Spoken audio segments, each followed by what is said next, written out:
La riposte, c'est vous. Donnez au poste. Bonjour.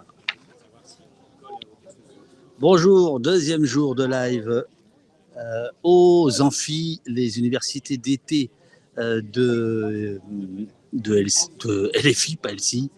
Le magnifique stand de poste, à côté de celui de LFI Monde, à côté de celui d'Acrimed, à côté de celui de l'Humanité. Et là, on va partir directement.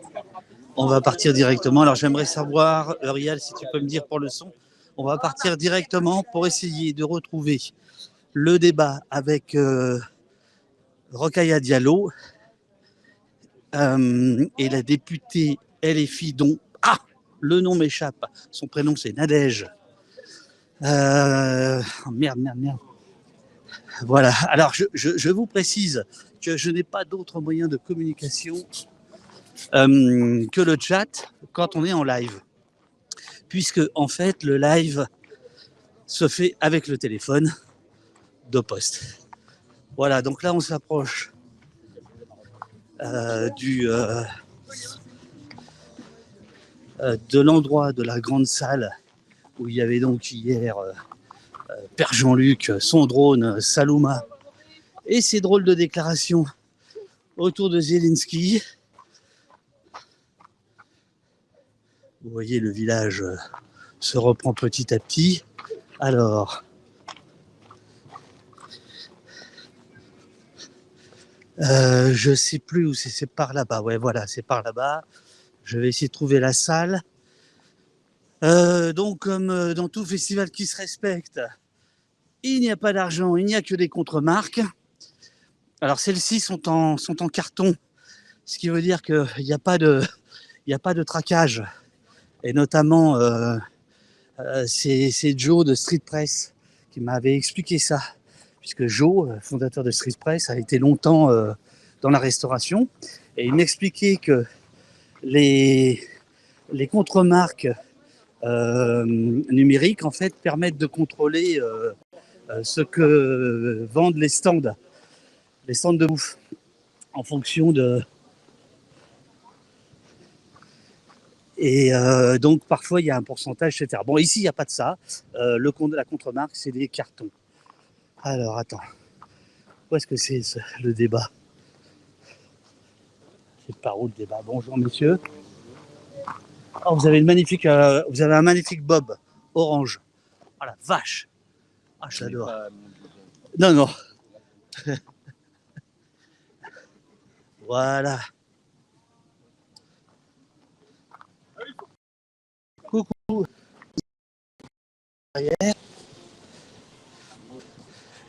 Donc c'est le troisième jour des amphis, le deuxième pour nous. Et comme vous le voyez, l'insoumis n'est pas un lefto. Hein. Il est 10h15, il n'y a pas grand monde dans les travées. Je n'ai pas accès au chat. Que se passe-t-il?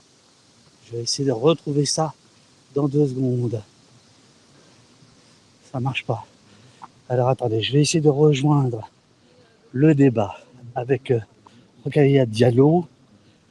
Il faut que je le retrouve.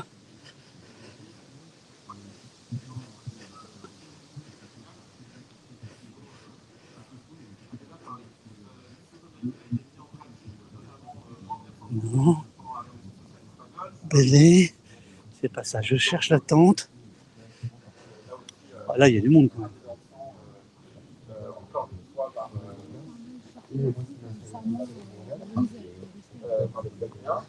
Alors, il est où le...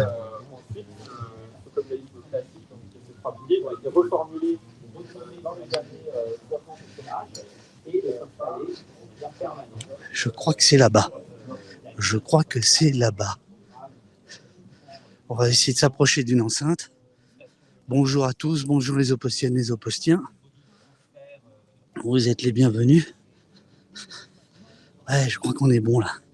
Et en plus, je crois que ça n'a pas commencé, dis donc. Génial. Alors attends.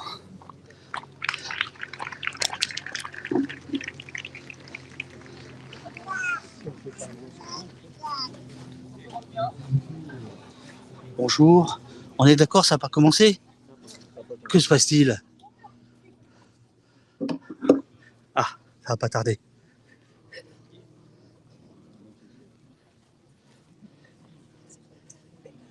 Alors,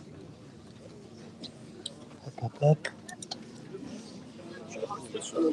Bonjour. Pardon. Bonjour, bonjour, bonjour. Alors, tout le monde est debout? Bon, super. Allez au boulot.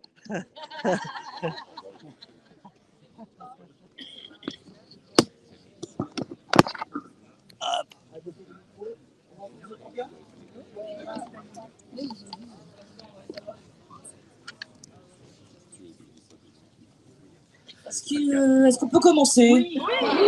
Ah mais alors, je m'adresse pas à vous, je m'adresse au camarade qui fait la captation. Alors, j'ai pas son prénom, mais est-ce qu'on peut commencer? Nous allons... Ah, j'ai entendu. C'est bon? Ok, bonjour à toutes et tous.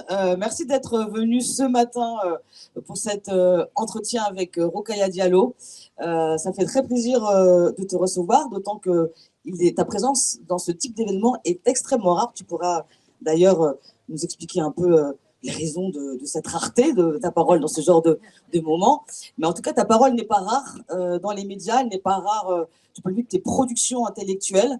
Et je pense que chacun ici connaît la femme que tu es.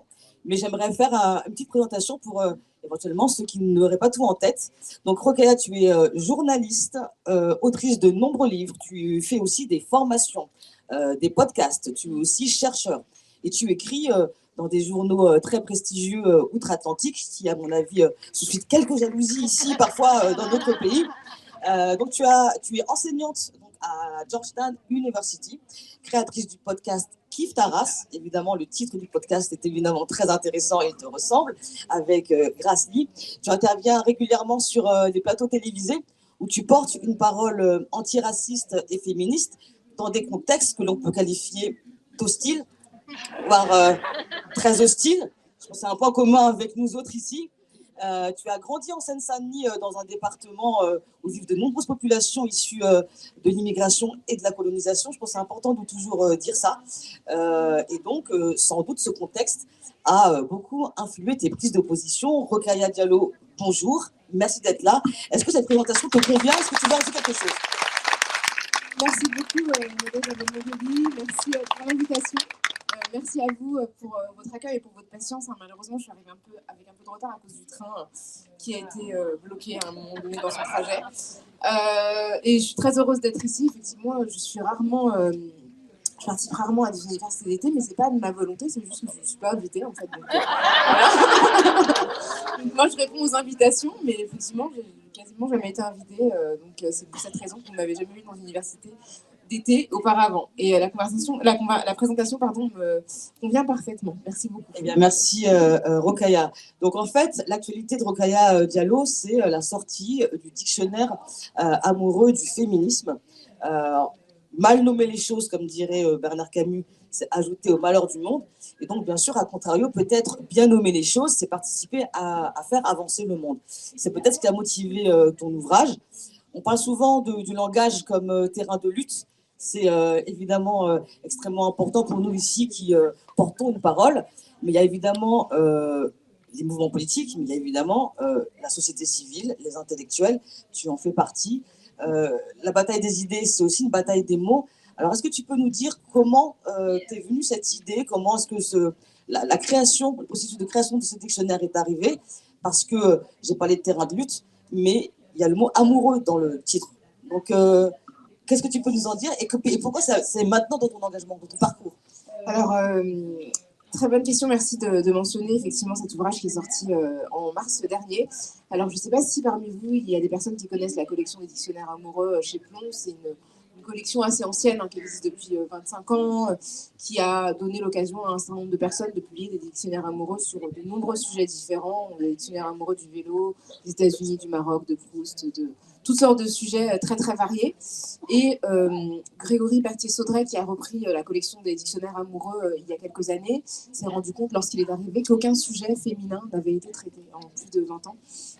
et donc a décidé de lancer le dictionnaire amoureux du féminisme. Et donc ce n'est pas mon idée de participer à cette collection et d'écrire ce dictionnaire amoureux, c'est la sienne. Et donc il a décidé de me contacter, ce qui voulait dire quelque chose, hein. Je trouvais que c'était un choix quand même singulièrement audacieux que de me demander à moi de faire ce dictionnaire amoureux du féminisme, alors que, étant donné le profil beaucoup plus classique d'un certain nombre des auteurs de la collection, on aurait pu imaginer qu'il se dirige vers quelqu'un ayant un profil plus traditionnel en termes de féminisme. Et puis finalement, il m'a sollicité. Je dois avouer que j'étais super contente de cette opportunité et en même temps assez intimidée par la mission, parce que ça reste un dictionnaire. Et un dictionnaire, c'est très très long et fastidieux. Donc j'ai mis quelques années avant de commencer.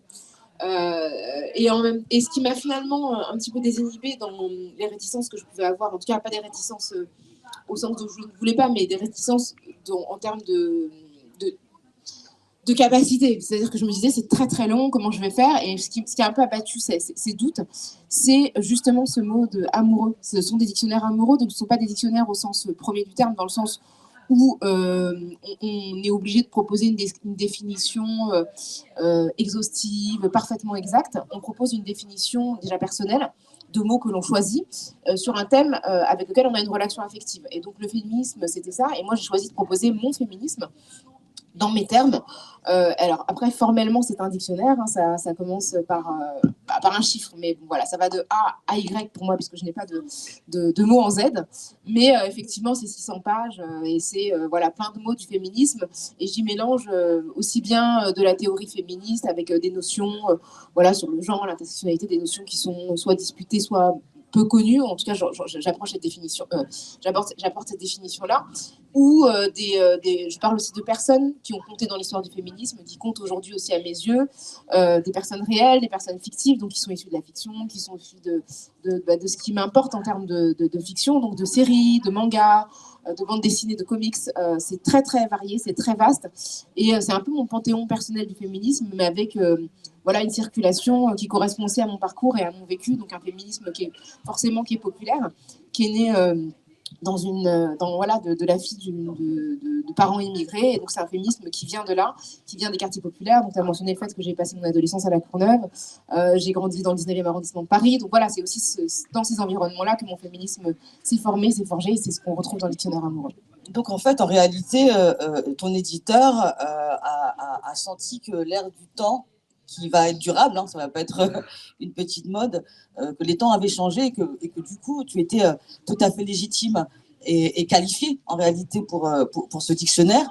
Moi, j'aimerais revenir sur une définition, enfin un terme évidemment qui nous intéresse beaucoup ici, c'est l'écoféminisme. Tu pointes un certain nombre de limites dans l'écoféminisme, qui a été théorisé il y a très longtemps par Françoise de Beaune, en expliquant qu'elle aborde une perspective féministe blanc. Et donc, toi, tu parles de féminisme situé. Qu'est-ce que tu entends par là? Parce que tu as commencé à l'évoquer. Et dans la continuité, quelles sont aujourd'hui les limites de ce terme écoféminisme et du terme féminisme dans sa dimension attrape-tout? Et donc, je pense que, évidemment, dans ton dictionnaire, le choix à la fois des noms et des mots définis, mais est-ce que pour ceux qui n'ont pas encore, pris connaissance du dictionnaire, tu peux nous dire ce qu'est le féminisme situé? Alors, c'est ce que je dis quand je présente le féminisme en fait, qui caractérise mes convictions. C'est un féminisme des marges pour toutes et tous. Et donc, effectivement, c'est un féminisme qui n'est pas né dans les positions qui sont centrales, qui sont visibles dans les espaces les plus mainstream, mais c'est un féminisme qui bénéficie à tous et à toutes. Et effectivement, oui, tu l'as dit, mon éditeur a senti l'air du temps, mais je pense qu'il a aussi une sensibilité personnelle qui lui a permis de comprendre que les enjeux qui sont ceux que je tiens à défendre sont des enjeux en tout cas qui doivent exister justement dans une collection comme celle-là, qui est une collection patrimoniale. C'est vraiment le dictionnaire amoureux, ça fait partie en fait effectivement de ces collections qui sont considérées comme étant dans l'environnement littéraire français, comme étant vraiment bien ancré. Donc c'était aussi important d'aller chercher une voix qui racontait quelque chose d'un petit peu différent. Et après, effectivement, je parle d'écoféminisme et je rends vraiment hommage à Françoise de Beaune qui a vraiment apporté une contribution inestimable à cette cause. Mais je rappelle aussi, comme le disent les autrices en fait, de la préface de la réédition son livre, donc Julie Gorecki et Myriam Bafou, elle rappelle à quel point Françoise Daubonne avait une conception quand même assez maternaliste en fait des femmes des pays qu'on appelait pays du tiers-monde à l'époque, et donc elle avait un regard sur ces femmes-là un peu condescendant. Et donc c'est vrai que voilà, l'écoféminisme, effectivement, il a été théorisé par elle en France, mais il est issu des connaissances. Oh là là, c'est pas tout à fait exact. Notamment issu du territoire colonisé, donc il y a des savoirs indigènes qui ont été effacés par les différentes vagues de colonisation, et puis des personnes qui, dans le cadre colonial et dans le cadre de l'esclavage, ont aussi forgé une relation à la terre dont on pourrait tirer des enseignements aujourd'hui extrêmement importants. Voilà, même une relation au vivant de manière générale.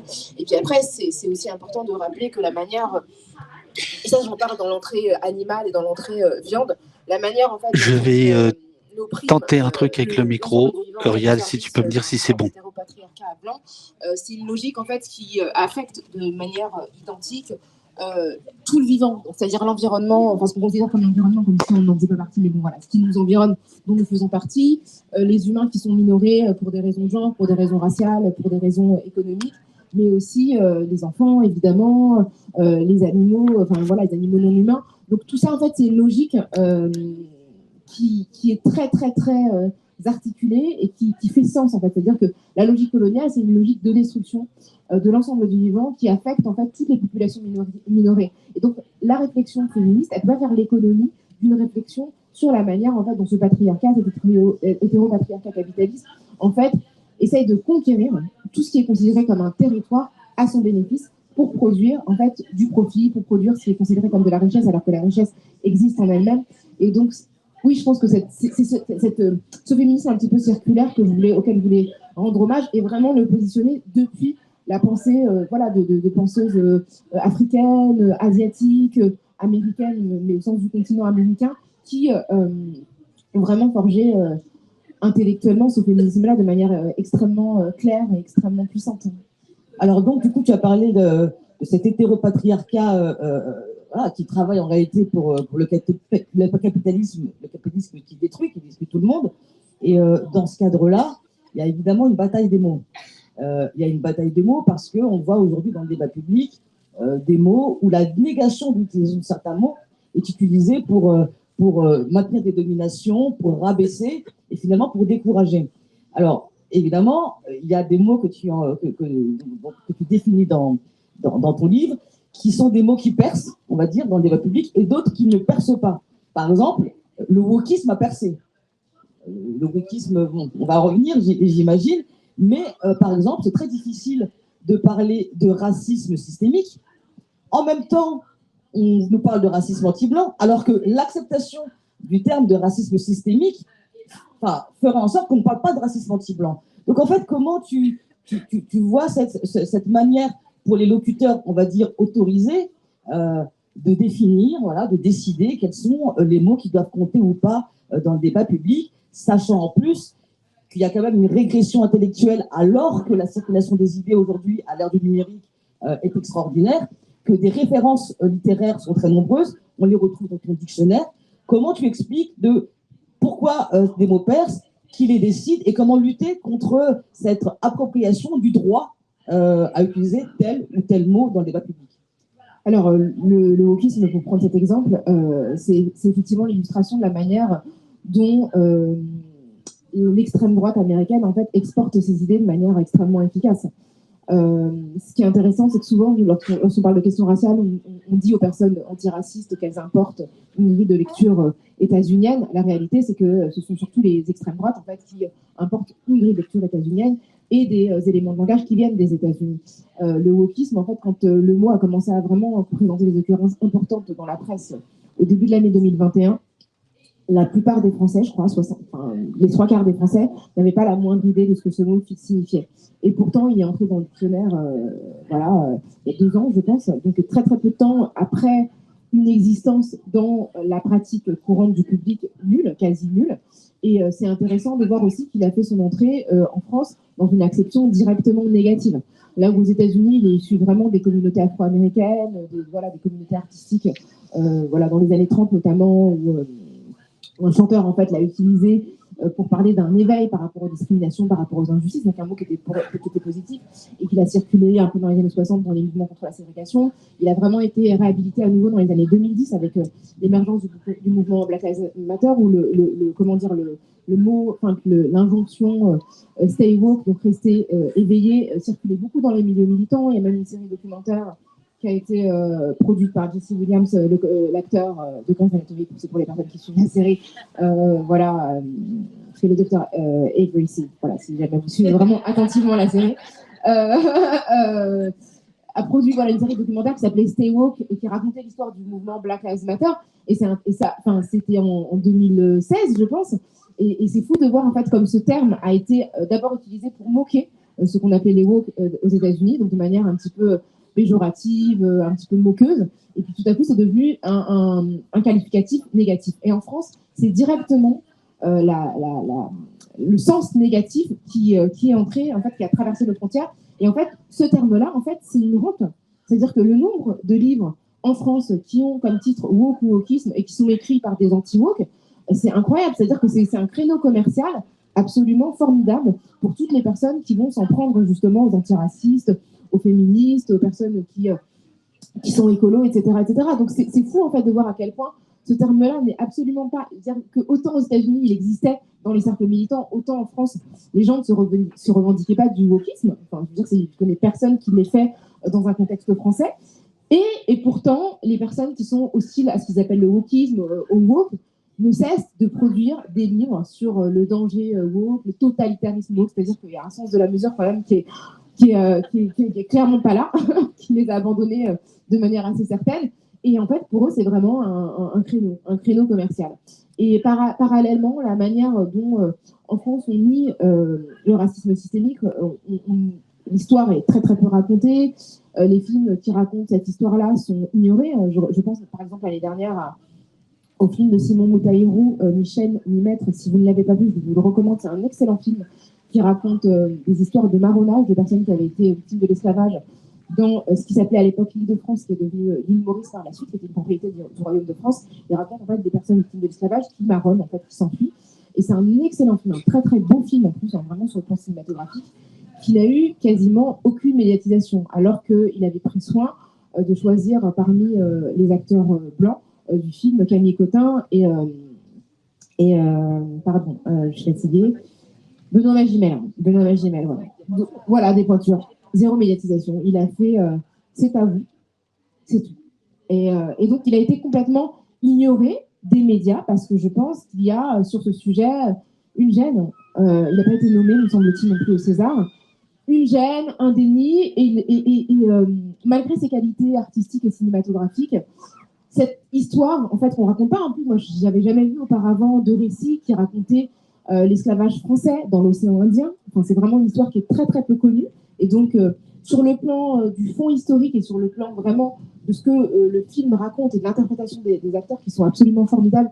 Désolée, j'ai pas leur nom en tête, mais ce sont deux acteurs et actrices sénégalais qui sont vraiment en tête d'affiche, qui sont magnifiques. Je trouve ça incroyable en fait. Et donc, oui, ce déni-là, c'est un déni qui consiste à ignorer les productions artistiques qui vont raconter cette histoire-là, à diaboliser les personnes qui vont évoquer ce racisme systémique et à nier en fait la pertinence de leurs propos, même quand ils sont fondés scientifiquement, et à ne pas permettre l'existence d'une véritable recherche universitaire sur des thématiques aussi connexes à la question raciale. Et vraiment, c'est assez fascinant de voir à quel point les mêmes personnes qui vont expliquer que le racisme systémique n'existe pas en France, et que la France n'est pas du tout un pays raciste, etc., contrairement aux États-Unis, vont se battre corps et âme pour nous dire que le racisme anti-blanc, c'est super grave et c'est prioritaire sur tout le reste. Donc, en fait, soit le racisme existe, soit il n'existe pas. Et s'il existe, il ne peut pas exister que pour les Blancs, surtout qu'il n'existe pas du tout pour les Blancs.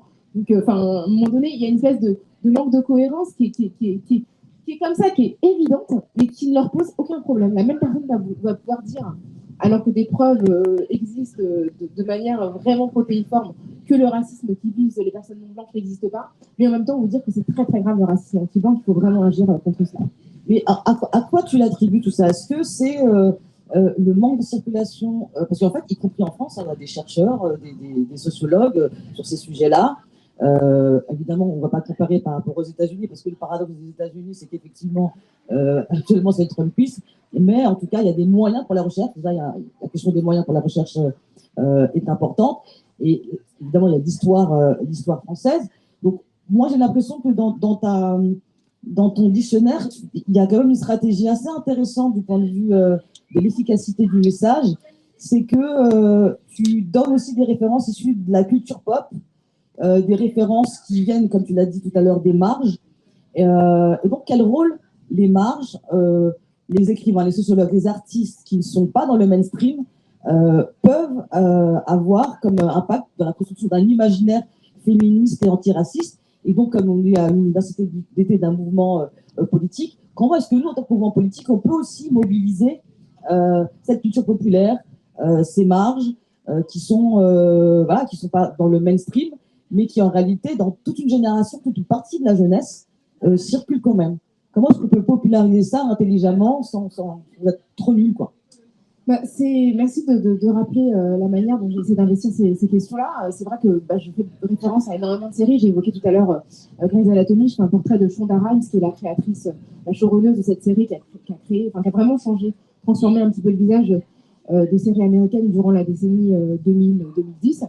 Je crois que la culture populaire, c'est vraiment un endroit où énormément de choses se passent, que les artistes sont des personnes extrêmement importantes dans la manière de voir le monde tel qu'il existe dans leur temps, de dénoncer les injustices et de produire des œuvres qui vont circuler beaucoup plus facilement que tous les discours politiques. Et effectivement, moi, je suis une enfant des classes populaires. J'ai grandi en regardant énormément la télévision, en lisant beaucoup de mangas. Et donc, tout ça, ça a contribué à forger mon imaginaire, à alimenter ma compréhension du monde. Et encore aujourd'hui, j'adore aller au cinéma, je regarde beaucoup de films. C'est très, très important pour moi de continuer à être exposée au monde à travers le regard des artistes. Et voilà, je fais le portrait aussi, évidemment, d'artistes qui viennent de la musique, notamment du hip-hop, parce que, dans le dictionnaire amoureux, il y a Diams, évidemment, il y a Queen Latifah, qui sont des rappeuses, qui sont hors du commun. Queen Latifah, elle est rappeuse, actrice, chanteuse, elle fait plein de choses aussi. Mais parce que ces artistes-là ont largement contribué au fait d'informer les populations majoritaires, en fait, de ces questions qui sont pas nécessairement accessibles dans leur formulation universitaire. Et donc, tu me demandais pourquoi en France, c'est si difficile de parler de ces questions-là. C'est parce qu'on vit dans une mythologie républicaine où, en fait, même la République est sacralisée comme étant une forme politique complètement exempte de reproches. La République, en fait, après la première tentative révolutionnaire, la République, Troisième République, elle s'est complètement installée dans le contexte colonial. C'est-à-dire qu'elle est profondément marquée par une histoire coloniale qui a accompagné en fait toute son expansion. Donc toutes les républiques en fait sont la Cinquième République, elle est aussi née pendant la Révolution algérienne et dans un contexte de décolonisation, de refus décoloniser, de subir le joug colonial français. Donc cette République qui porte des valeurs positive des valeurs de droits humains, elle s'est complètement accommodée du fait que dans un premier temps, les femmes n'avaient pas le droit de voter, du fait que quand les femmes ont eu le droit de voter en 1944, en fait, toutes les femmes n'avaient pas le droit de voter parce que les femmes colonisées n'avaient pas le droit de voter, du fait que des personnes étaient sujets aux travaux forcés dans les colonies, du fait qu'ils n'avaient pas une citoyenneté pleine et entière, mais ils étaient soumis au code de l'indigénat. Donc tout ça, en fait, ça fait partie de l'histoire de la République. Et donc la République, elle n'est pas sacrée. Sauf qu'on se vend ce mythe d'une République qui aurait été universaliste de fait, contrairement aux États-Unis, alors que les deux pays sont tout à fait critiquables au même titre. Et donc, je pense que de vivre en fait dans cette espèce de fantaisie, ça alimente l'impossibilité de questionner des institutions qui sont lourdement marquées et lourdement imprégnées par des pratiques racistes, par des pratiques sexistes, des pratiques homophobes. Et si effectivement la loi explicitement ne propose plus, c'est ce qu'on dit souvent pour opposer l'idée qu'il y aurait un racisme systémique, on dit oui, mais il n'y a pas de loi qui soit explicitement raciste. Mais en fait, systémique, ça ne veut pas dire systématique déjà, ça veut dire que simplement, en fait, il ne suffit pas d'un individu, de l'action volontaire d'un individu pour que le racisme se propage. Il peut se propager de manière mécanique parce que des pratiques collectives, en fait, l'entretiennent. Effectivement, il n'y a pas de loi qui encourage, qui prône le racisme ou la ségrégation. Mais le fait est que la France a été condamnée à de multiples reprises, et encore dernièrement par la Cour européenne des droits humains, pour des pratiques policières racistes.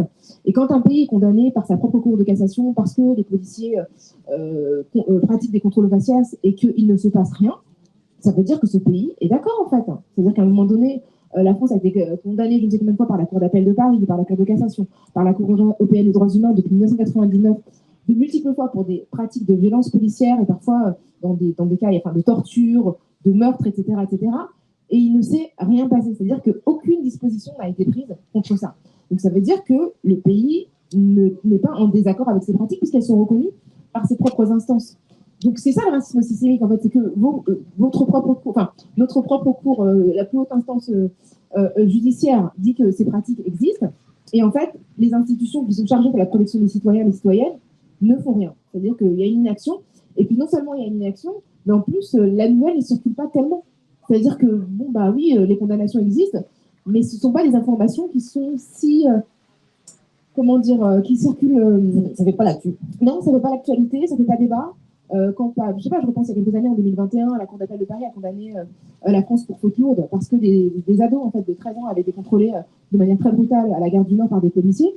Enfin, dans quel pays, en fait, on laisse des enfants se faire brutaliser, le pays être condamné, et en fait, il n'y a pas de consternation, de polémique, de controverse nationale, il n'y a pas de débat tous les jours sur les chaînes info pour dire mais comment nos enfants en fait, peuvent être maltraités par leur propre pays, et en fait, c'est pas un sujet. Et je suis sûre que la plupart des gens n'ont jamais entendu parler de cette décision de juin 2021. Et pourtant, c'est une décision qui a été produite par une cour de justice française. Donc c'est ça qui est systémique, c'est qu'on peut brutaliser des enfants dans une gare qui rentrent d'un voyage scolaire. Et finalement, même si la faute est reconnue, la faute du pays est reconnue, ça n'a pas de conséquences. Et ça ne provoque pas vraiment de choc. C'est-à-dire que si collectivement, on n'est pas capable de se dire que c'est très grave, ça veut dire qu'en fait, il y a des vies qui n'ont pas de valeur. C'est ça, en fait, que ça veut dire. Merci, Rokaya.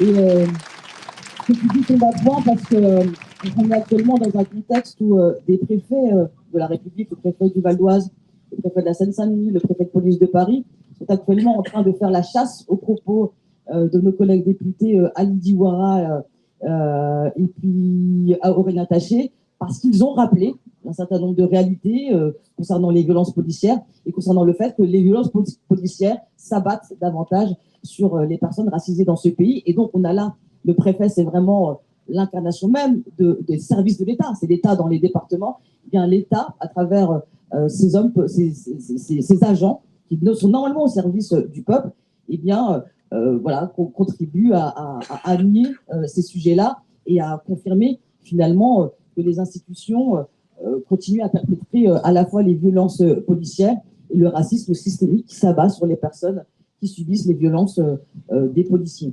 Donc, merci Roya pour cette première partie au sujet de dictionnaire amoureux, qui était plus sur les questions un peu théoriques. Mais il y a aussi dans ton livre, tu abordes l'utilisation d'un certain nombre de mots du quotidien, aussi très concrètement, parce que les mots du quotidien sont aussi très politiques. Tu parles des cheveux, des muscles, de la beauté, des fesses.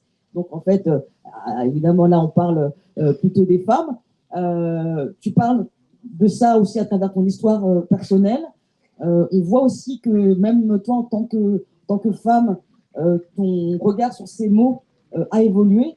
Est-ce que tu peux nous dire comment toi, en tant que femme noire, tous ces mots qui parlent du physique et la manière dont tu t'utilises dans l'espace public sont aujourd'hui des mots très politiques?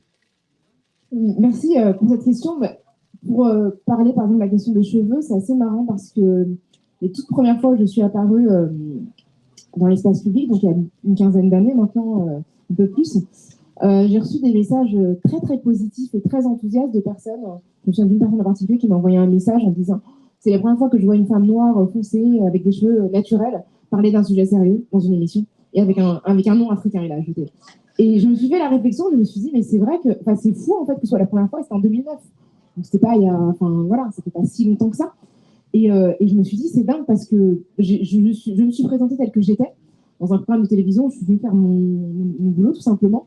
Et en fait, tout ce que j'étais, en fait, c'était perçu comme déjà une contradiction avec l'environnement dans lequel j'étais censée m'inscrire.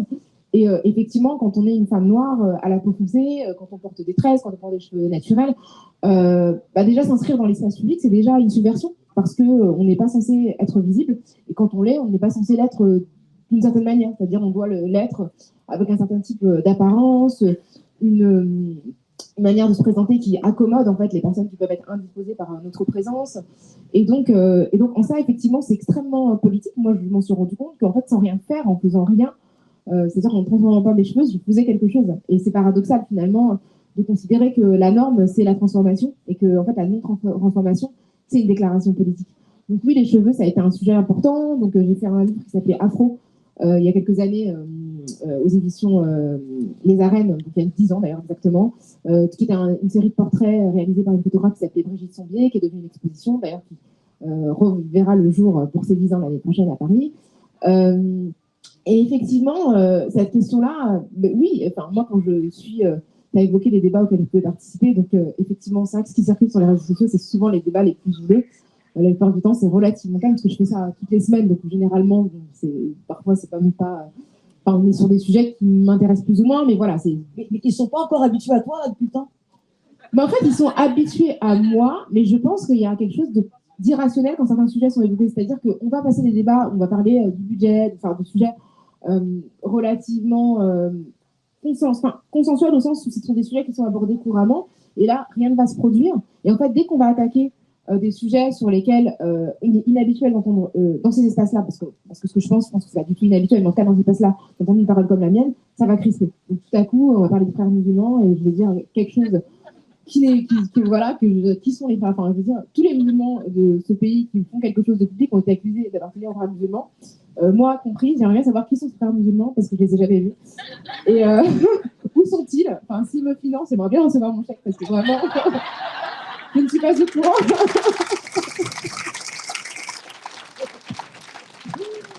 Parce que c'est quand même un engagement qui coûte cher, donc si je suis rétribuée par un groupe obscur, j'aimerais bien quand même qu'à un moment donné, on se mette d'accord sur l'histoire de RIB et tout ça. Et donc, évidemment, quand on commence à parler des frères musulmans et qu'on dit que, enfin, voilà, que en fait, voilà, ce rapport qui a été publié en mai, en fait, il ne stigmatise pas les frères musulmans, mais juste les pratiques les plus anodines de l'islam, et ben ça crée de la crispation parce que c'est une parole inhabituelle et parce qu'elle est portée par une femme qui, en plus d'être noire, est musulmane. Et donc, en fait, c'est dans ces moments-là que ça crispe et que ça crée quelque chose d'irrationnel. C'est-à-dire que tout à coup, ça bouscule, en fait, une conversation qui, en fait, n'est pas. Ne devait pas se produire là, pas dans cet espace-là. Je pense que c'est vraiment ça que ça crise. Donc, ils se sont habitués à ma présence, mais je pense qu'il y a des choses dans ce que je dis qui restent inhabituelles. Parce que il y a énormément il y en a plein des journalistes non blancs, hein. Je suis loin d'être la seule, mais des éditorialistes non blancs, il y en a moins. Et des gens qui viennent de manière récurrente dans l'espace public parler de ces sujets-là en tant que journaliste, en tant qu'éditorialiste, commenter l'actualité, en fait, je crois qu'il n'y en a pas trop, en fait. Et donc, du coup, tout ça fait que, en fait, inconsciemment, ce que je suis, ça parle de la même manière que... Enfin, j'ai un autre exemple en tête pour en revenir au féminisme, mais je me souviens que quand, pendant le procès Bellico, je me souviens avoir participé à un débat où j'ai dit, oui, c'est le procès, enfin, ce que disaient beaucoup de personnes, c'est aussi le procès de la masculinité. En tout cas, ça pose la question de la masculinité comme régime de pouvoir, etc. Et il y avait 2 hommes autour de la table qui se sont dit personnellement attaqués. Et qui ont dit, mais je comprends pas, en fait, voilà, mais quand vous dites le procès de la masculinité, vous parlez de moi, enfin, moi je me sens visée, etc. Et je me dis, mais en fait, comment vous pouvez vous sentir personnellement, enfin, pourquoi c'est vous le sujet, en fait? Il y a une femme qui se fait agresser et c'est vous le sujet. Je veux dire, c'est pas votre sujet, en fait. Pourquoi vous le capturez pour parler de vos émotions, alors que justement, vous devriez vous parler de la question poser la question de comment c'est un régime dont vous avez pu bénéficier à un certain moment, donc c'est ça en fait. Et ils se sont attaqués aussi parce que j'en parle en tant que femme. C'est-à-dire que tout à coup, ils sentent que je parle de leur individualité masculine parce que je suis une femme. Et donc c'est là qu'on voit en fait des choses qui basculent et qui font finalement, qui brisent en fait une sorte d'espèce de consensus implicite. Voilà quoi. Et puis après, voilà, il y a des trucs qui se passent. Enfin, moi je sais que cette manière dont on a normalisé les élus du RN, enfin moi à chaque fois évidemment, ça me choque, donc je leur rappelle tout le temps que c'est un parti raciste. Et comme ils ont pris l'habitude, ça les énerve. Donc, oui, pourtant c'est basique. Hein. C'est basique en fait, mais on a vraiment perdu ça. De rappeler en fait les origines du parti, le fait que leur parti était fondé par des nazis et par un tortionnaire en tout cas qui a vraiment voilà, conduit des tortures en Algérie pendant la Révolution. Donc, ce sont vraiment des choses pour moi qui sont élémentaires, mais qui se disent si peu aujourd'hui, qu'en fait, ils ont le sentiment en fait, d'être attaqués de manière injuste, et donc ça donne lieu effectivement à des échanges extrêmement virulents, parce que, voilà, et là tout à coup, c'est effectivement dans ces moments-là qu'on traite de raciste anti-blanc, généralement. Je note que tu ne dis pas guerre d'Algérie, mais révolution. C'est intéressant. Voilà, je pense que c'est très cohérent par rapport à tes engagements et à ce que tu dis dans ton bouquin. Et par rapport à ton expérience de plateau, il y a quelque chose aussi dans leur réaction irrationnelle à ces hommes blancs, mais c'est parce qu'en fait, ils se sentent toujours le centre du monde. C'est-à-dire que la parole, les mots, c'est eux, c'est pas nous. Moi, j'aimerais savoir comment tu arrives à te mouvoir dans ce dispositif, parce que c'est un vrai sujet, et ça m'intéresse aussi. D'ailleurs, j'en profite pour dire que, évidemment, le fait que Rokhaya et tes collègues journalistes racisés en tant que journalistes ou de terroristes potentiels ne sont pas sur les plateaux, je rappelle aussi que les personnalités politiques noires sont également très peu invités sur les plateaux. Et alors parfois, on peut se dire, parfois on pourrait même attendre, tiens, il y a un sujet sur une question raciale, etc. On n'est pas invité, hein. Ce sera toujours l'homme blanc qui saura parler de ça mieux que nous. C'est pas qu'on souhaite être réduit à ça, mais quand on est invité, c'est pour parler de ça. C'est très rare. Ou alors, moi j'ai refusé tous les plateaux BFM qui me demandaient au moment des bombardements du génocide à Gaza, de me demander ce qu'il y avait l'importation du conflit en Seine-Saint-Denis. Je suis par ailleurs membre de la commission des affaires étrangères, quand même. Mais ça, par contre, c'est pas intéressant. Et quand il s'agit de parler de sujets sérieux, c'est pas nous non plus. Et ajouter à cela un certain nombre de stéréotypes qui sont liés aux femmes noires. Et je pense que c'est aussi une des raisons pour laquelle les pastilles de toi qui circulent le plus, ce sont les pastilles un peu houleuses, parce que il me semble que ça alimente un imaginaire sur la femme noire agressive. Là, c'est pour les femmes, mais on pourrait dire la même chose pour d'autres personnes racisées, pas forcément même qui sont d'autres genres. Comment est-ce que tu peux comparer cette véhiculation des stéréotypes en France et ailleurs, puisque tu as aussi une expérience de l'étranger? Alors, ce que je peux constater en termes de représentation, pour reprendre la réflexion que tu présentais à l'instant, c'est que pour moi qui travaille beaucoup aux États-Unis, et malgré tous les problèmes qu'il y a aux États-Unis, dont je parlerai cet après-midi, si vous allumez CNN, ça n'a aucun rapport avec n'importe quelle chaîne info française. C'est-à-dire que vous avez à toute heure des personnes d'origine asiatique, des personnes d'origine latinex, des personnes noires, tout le temps, toute la journée. Et du coup, c'est vrai que par rapport à la France, c'est assez remarquable en fait la différence. C'est vrai que pour le coup, moi, c'est très rare en fait que je ne sois pas blanche. C'est très très rare. Ça arrive vraiment rarement. Et même en tant que femme, en fait, quand j'ai commencé, j'étais tout le temps la seule femme. Et récemment encore, ça m'est arrivé sur des plateaux, j'étais la seule femme, mais je vous parle de juillet 2025. Donc, c'est encore assez commun. C'est pas quelque chose qui soit choquant dans le contexte français. Et effectivement, c'est très compliqué à déterminer, parce que c'est vrai que c'est saisissant de voir à quel point, dans d'autres contextes, et même sans aller jusqu'aux États-Unis, en traversant la Manche, quand on regarde la BBC, c'est quand même beaucoup plus mixte en termes d'origine ethnique que ce qu'on peut voir en France, quoi, où ça reste très compliqué, même si ça a beaucoup progressé. Je trouve quand même que le registre, au niveau des journalistes qui présentent, qui sont rédacteurs, il y a une représentation qui a vraiment évolué, mais au niveau à l'endroit des personnes qui donnent leurs opinions, ça reste très, très, très blanc. Et dans la presse écrite, c'est catastrophique. C'est-à-dire que vraiment, c'est incroyable. Et dans la presse de gauche aussi, je trouve que c'est vraiment... c'est dingue, en fait, par rapport moi, j'écris pour la presse britannique et américaine, enfin, pour le Guardian et pour le Washington Post. Ça n'a aucun rapport. C'est-à-dire que voilà, pour Washington Post, j'étais la première française de la section opinion internationale. C'est moi la première française. C'est pas une... Voilà, dans d'autres... Enfin, c'est pas Caroline Forest. Dieu merci.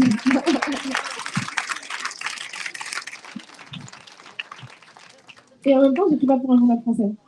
Donc, alors que j'écris beaucoup mieux en français qu'en anglais. Et plus facilement. Ça met beaucoup moins de temps. Enfin, voilà, c'est plus facile pour moi. Donc non, et ça n'arrive pas. C'est la raison pour laquelle je me suis lancée dans le documentaire. Et après, moi, je travaillais avant d'être journaliste, je travaillais déjà dans l'audiovisuel. Donc la création d'images, voilà, c'est quelque chose qui me touchait déjà, qui faisait partie déjà de mon environnement professionnel. Mais les docus, c'est une manière de raconter en fait son environnement avec ses termes, parce que le documentaire, contrairement au reportage, c'est une œuvre artistique et c'est une œuvre dont le point de vue est assumé. Donc je viens avec mon point de vue de réalisatrice raconter. Mon premier documentaire, c'était donc en 2013, et racontait en fait, il suivait un groupe d'Américaines en particulier, qui découvraient la France à travers notre histoire de l'esclavage et du colonialisme, et se rendaient compte que entre nos pays, il y avait beaucoup plus de similarités que ce qu'elles imaginaient au départ. Et donc elles rencontraient, elles circulaient entre différents espaces, elles allaient à l'Élysée, elles rencontraient Christiane Taubira, puis voilà, ça se finissait à Clichy-sous-Bois, la commémoration de la mort de Ziad Ben Abouna Traoré.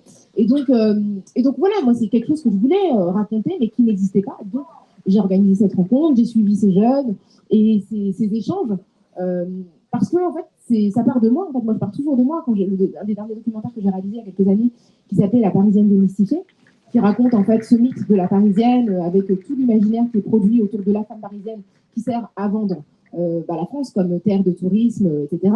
Eh bien, c'est un imaginaire qui est extrêmement excluant. Et il se trouve que je suis née et j'ai grandi à Paris et que, évidemment, je ne me reconnais pas dans les images qui sont produites à l'extérieur. Donc, je suis partie de moi, de la réflexion. J'ai googlé parisienne. Donc, évidemment, je n'ai pas vu personne qui me ressemblait.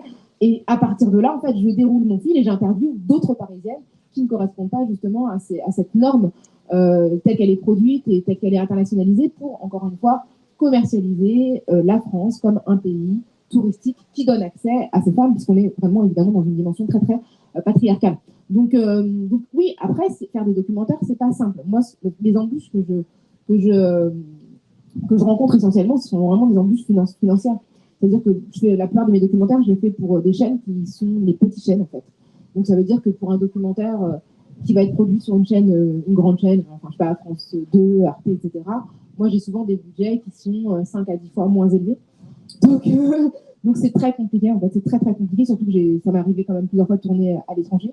Donc ça veut dire qu'en fait, il faut vraiment déployer des trésors d'imagination pour compenser en fait l'absence de budget. Qui dit pas de budget veut dire un accès aux archives très limité, un accès, voilà. Et donc ça veut dire qu'il faut compenser. Par exemple, le documentaire tu as évoqué tout à l'heure, le fait que je parlais dans le dictionnaire amoureux, il y a une entrée sur les fesses, et j'ai fait un documentaire qui s'appelle Beautiful, sur justement cette mode du fessier comme critère esthétique, etc. Et donc évidemment, quand on parle de ça, on pense évidemment aux clips de rap, mais quand on n'a pas d'argent, en fait, j'ai pas d'archives. Donc, soit c'était des négociations en one-on-one avec des rappeurs français, oui, pour avoir les droits d'intégrer les clips de rap dans mon documentaire. Et si je peux pas, en fait, on a fait appel à une danseuse qu'on a filmée sur fond vert, et qu'on a fait danser, et puis après on a fait de l'animation, etc. Donc, artistiquement, c'est intéressant parce que ça fait réfléchir autrement, mais franchement, économiquement, c'est compliqué, quoi. C'est vraiment dur. Donc, ça veut dire que oui, je fais des films, et j'avoue que là, j'en ai pas fait depuis 2 ans. Parce qu'en fait, je suis fatiguée. C'est juste que j'ai fait 8 documentaires. Mais à un moment donné, je me dis si les chaînes ne sont pas capables de considérer que je suis une documentariste comme d'autres et que je peux accéder en fait au service public qui a de l'argent, j'ai plus envie de courir après les budgets et d'essayer de dire voilà, sur tel tournage, c'est compliqué. Mais du coup, en fait, là, il y a quand même une forme d'invisibilisation de ce type de travail par des contraintes économiques. Évidemment, on sait que ce domaine, l'audiovisuel, le cinéma, c'est très compliqué pour beaucoup de gens, mais j'ai quand même le sentiment qu'il y a une invisibilisation. Alors, on va te donner les mêmes prétextes que d'autres, mais ces sujets-là sont très peu visibles. L'évolution, en fait, entre aujourd'hui, il y a 20 ans, comment tu l'estimes et quelles sont les fenêtres d'opportunité potentielles? Comment faire? Disons qu'en fait, j'ai l'impression que ces sujets-là, ils commencent à circuler plus qu'avant. Mais à travers des voix qui ne sont pas considérées comme stigmatisées. C'est-à-dire que la personne que je suis dans l'espace public est diabolisée. Ce qui fait que ce que je vais dire ne va pas forcément être entendu et reçu. Et je pense que les idées que je défends vont circuler peut-être davantage et différemment à travers d'autres voix qui vont avoir une étiquette différente de la mienne. J'ai un exemple, par exemple, j'ai fait un documentaire avec David Ribojad il y a 2 ans. Donc début 2023, qui s'appelle Destin croisé, solidarité entre juifs et noirs aux États-Unis. Donc c'est un documentaire sur la solidarité entre les juifs et les noirs aux États-Unis au XXe siècle. Donc je vous dis, a priori, c'est un sujet hyper porteur, parce que très positif, et qui raconte quelque chose qui n'a quasiment jamais été raconté en documentaire. je n'ai pas eu de promo. C'est-à-dire que j'ai fait 0 promo sur ce film. Et moi, je suis convaincue que ce film porté par quelqu'un d'autre aurait eu une visibilité différente. Je pense que vraiment, mon image publique est telle que, en fait, il n'y a pas forcément de volonté de me recevoir dans la promotion de mon travail. Ça arrive beaucoup. C'est-à-dire que j'ai une visibilité médiatique très importante, mais souvent dans un espace où il y a la contradiction par rapport à ma parole. Mais je vais être beaucoup moins reçue pour parler de mon travail de manière posée. On va pas recevoir ta parole comme ça, telle qu'elle est, brute. Ça arrive. Il faut qu'il y ait du... Voilà. Exactement. On va pas dire, bon, bah, venez me parler de vos documentaires. Enfin, voilà, de manière posée, etc. Ça arrive beaucoup plus rarement. Même sur le dictionnaire amoureux, en fait, j'ai fait des émissions, mais des émissions de personnes qui m'avaient déjà invité auparavant, donc plutôt de l'intérêt pour mon travail. Mais j'ai pas fait tant de promos que ça, en fait.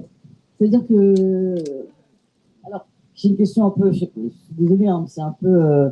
je veux pas pointer tel ou tel acteur du monde des médias ou du monde du cinéma, mais en fait, ce que tu es en train de dire, c'est que pour les sujets antiracisme, féministes que tu portes, on préfère choisir d'autres personnes racisées ou des blancs? Non, des personnes racisées, mais qui ont une identité moins polémique. C'est-à-dire que, enfin, je sais pas si tu vois ce que je veux dire. C'est-à-dire que des gens plus jeunes qui vont produire un travail tout à fait juste, vraiment juste, mais qui n'ont pas la même identité publique que moi. C'est-à-dire que moi, je viens avec un historique. Tu vois, ce qui fait qu'on va préférer entendre ce que je défends dans la bouche de quelqu'un qui est moins stigmatisé.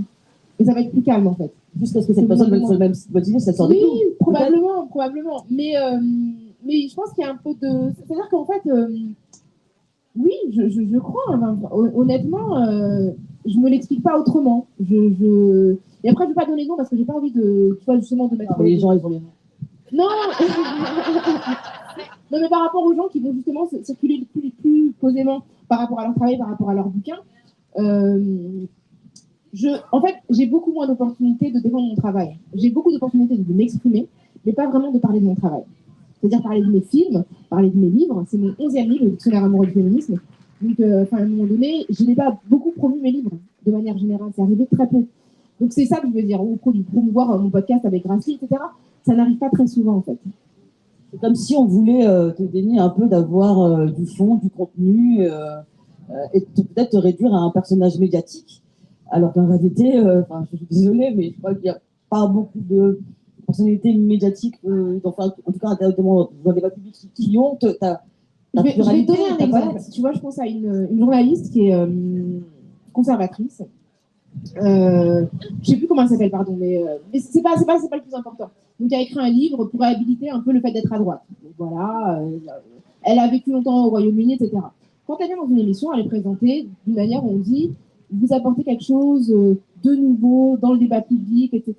Qui est, je ne sais pas si on dit rafraîchissant, mais quelque chose, une approche assez positive. Pour moi, quand je suis reçue, on dit vous clivez. C'est-à-dire qu'on ne va pas considérer que j'apporte quelque chose de frais, de nouveau, de rafraîchissant, de novateur dans l'espace public, mais que je clive et que je divise. Alors qu'on pourrait exactement décrire mon travail de la même manière. Et on ne considère pas mon travail comme une contribution, mais comme un facteur de division et de controverse. On connaît ça. À travers l'initiation d'action, d'une certaine forme de certaines cultures, des marges. Et donc, c'est évidemment sur ces deux axes qu'il faut agir. Donc, à travers les mots, ce qui est fait à travers ton dictionnaire, les mots qui sont des mots aussi qui sont des mots à imposer. C'est une certaine forme de lutte. Et puis aussi à travers des politiques publiques, tout simplement, qui permettent qu'on sache que oui, il y a des violences policières ici, qu'on sache que là, il y a un certain nombre de discriminations à l'emploi, et qui permettent aussi aux gens, qui parfois sont de bonne foi, de comprendre en fait les mécanismes qui travaillent la société, les mécanismes de racisme. Donc je pense que là, on peut passer, j'imagine que vous avez beaucoup de questions à poser à Rokhaya, on peut passer à la phase questions. Ce qu'on va faire, c'est qu'on va prendre des questions par 3 et on a un peu moins d'une demi-heure. Donc, le micro va passer, je prends 3 questions. On va essayer d'alterner homme-femme, si vous voulez. Et s'il y a plus de femmes, tant pis.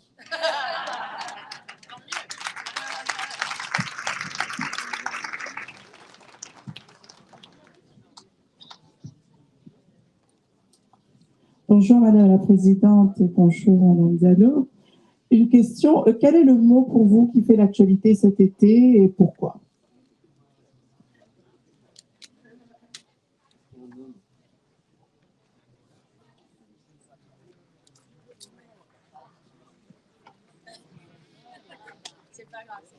Bonjour à vous deux, bonjour Okaya.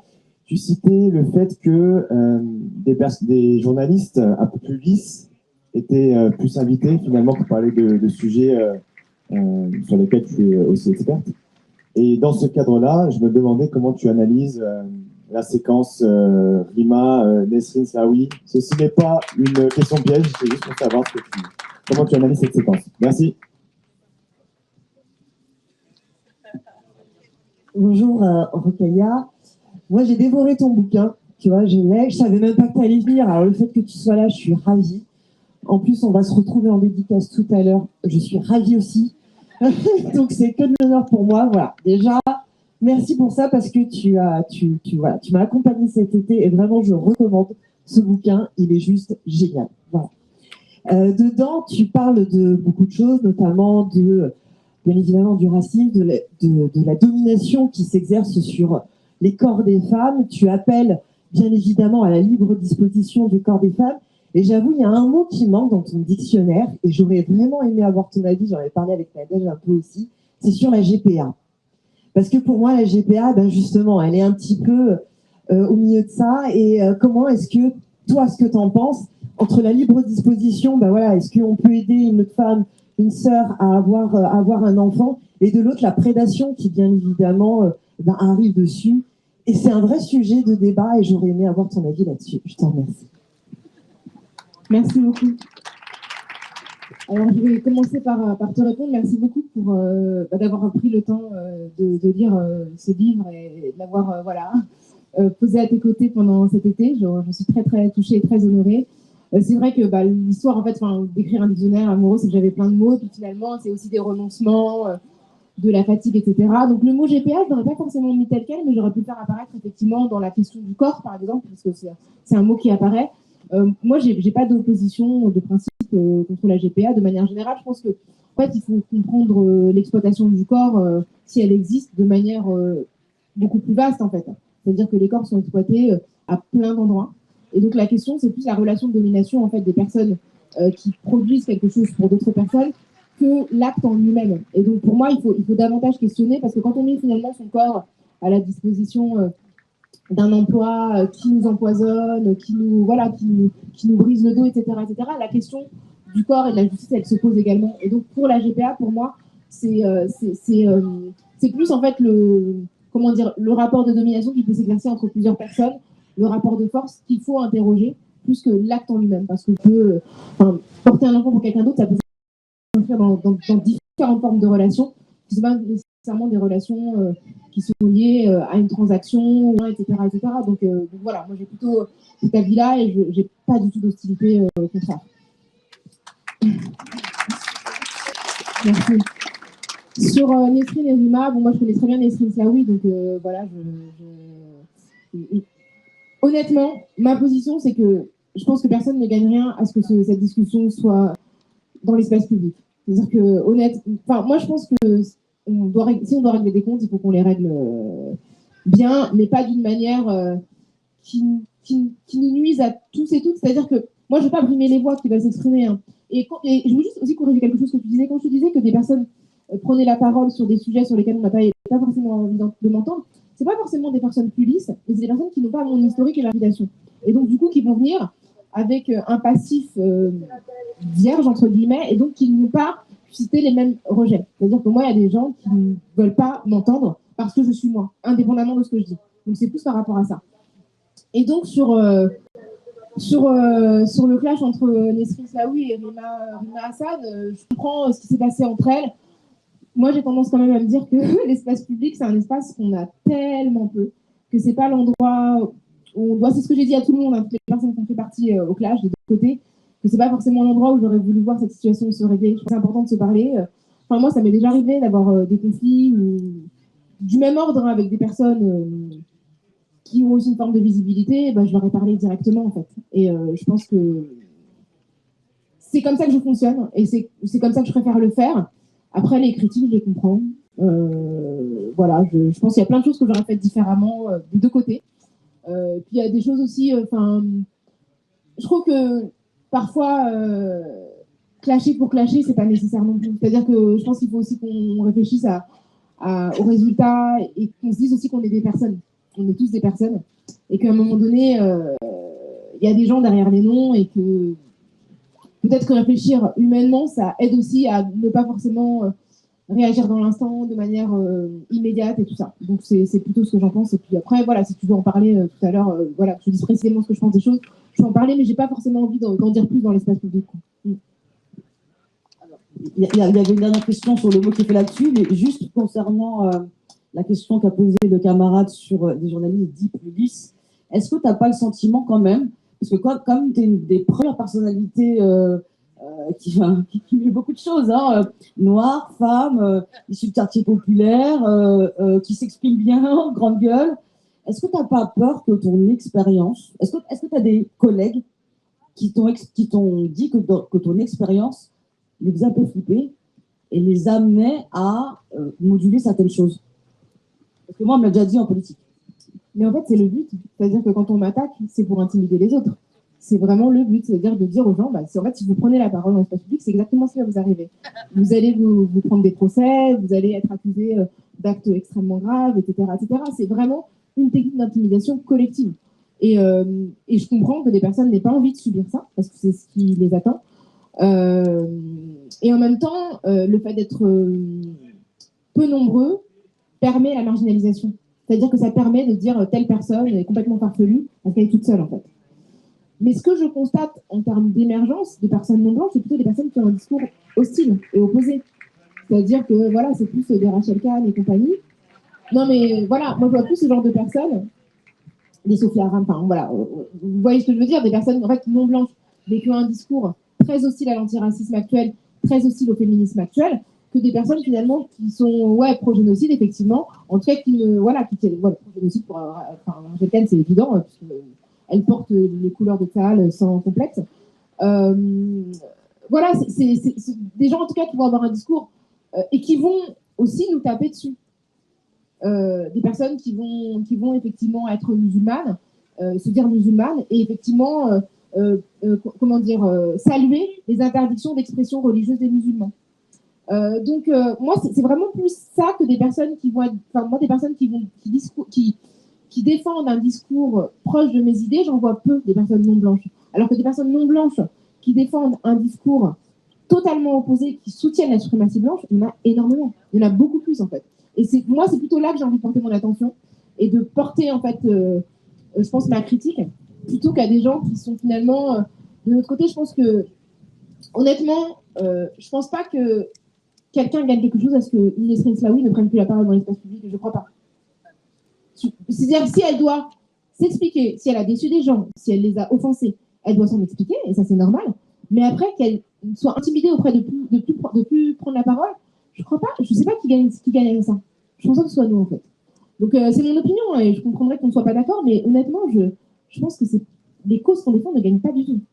Donc après, il y a plein de questions qui se posent sur la personnalisation du discours, sur le fait que, effectivement, mais c'est des critiques qu'on m'a déjà adressées. Moi, on m'a déjà dit que je faisais du business de l'antiracisme. J'ai envie de dire, honnêtement, je crois pas. Enfin, je veux dire, moi, avant d'être journaliste, j'étais en CDI dans une multinationale américaine. Franchement, j'avais des congés payés. Voilà, je veux dire, il y avait un comité d'entreprise. C'était beaucoup plus simple. Donc, très honnêtement, et puis vraiment, se dire qu'on va faire du business de l'antiracisme dans la France de 2025, c'est quand même très audacieux. Ouais. En fait, je pense que comme beaucoup de gens, et j'en fais partie, en fait, ont été un peu échaudés par le type de profil que tu as évoqué, dès qu'il y a une espèce de crainte que ça se reproduise et que tout de suite, on saute dessus. Mais je suis à peu près d'accord avec ce que tu dis. Mais tu sais, en fait, moi, ce que je pense aussi, c'est qu'on nous attend tous au tournant. Et il y a toujours un soupçon de manque d'honnêteté. Moi, je l'ai vu, en fait, quand, en 2017, j'ai rejoint l'équipe de TPMP. Donc, c'était avant que ça devienne ce que c'est aujourd'hui. Mais franchement, moi, ce que j'ai vu comme réaction, c'était hyper choquant. C'est-à-dire que j'ai vu des gens que je connaissais dire sur les réseaux « Ouais, non, mais nous, on savait que c'était une fausse, qu'elle était prête à tout sur la question pour sa carrière, etc. etc. » Donc, je vois qu'il y a toujours un soupçon de manque d'honnêteté, de manque d'intégrité qui fait qu'au moindre faux pas, on va en fait nous terminer dans l'espace public. C'est-à-dire que moi, des gens que je connaissais, qui auraient pu m'appeler, en fait, ont préféré poster sur les réseaux en disant qu'ils me connaissaient, que ce choix de ma part ne les étonnait pas parce que j'avais ce désir de visibilité, etc. etc. Donc, honnêtement, c'est pour ça que je pense honnêtement que si je commettais une erreur, si je commettais une erreur grave, je suis sûre et certaine que des gens expliqueraient que depuis le début, je suis une vendue et que j'ai fait une carrière sur le dos des gens et que je vis très bien de cause que des gens, qui oppriment des gens et que je suis une bourgeoise, etc., etc. Et qu'il y a quand même parfois un manque d'indulgence et un effacement de tout le reste et un manque, je veux dire, des erreurs, on en fait tous et rien ne dit que je ne vais pas en faire. Et personne n'est irréprochable, quoi. Et pour... merci.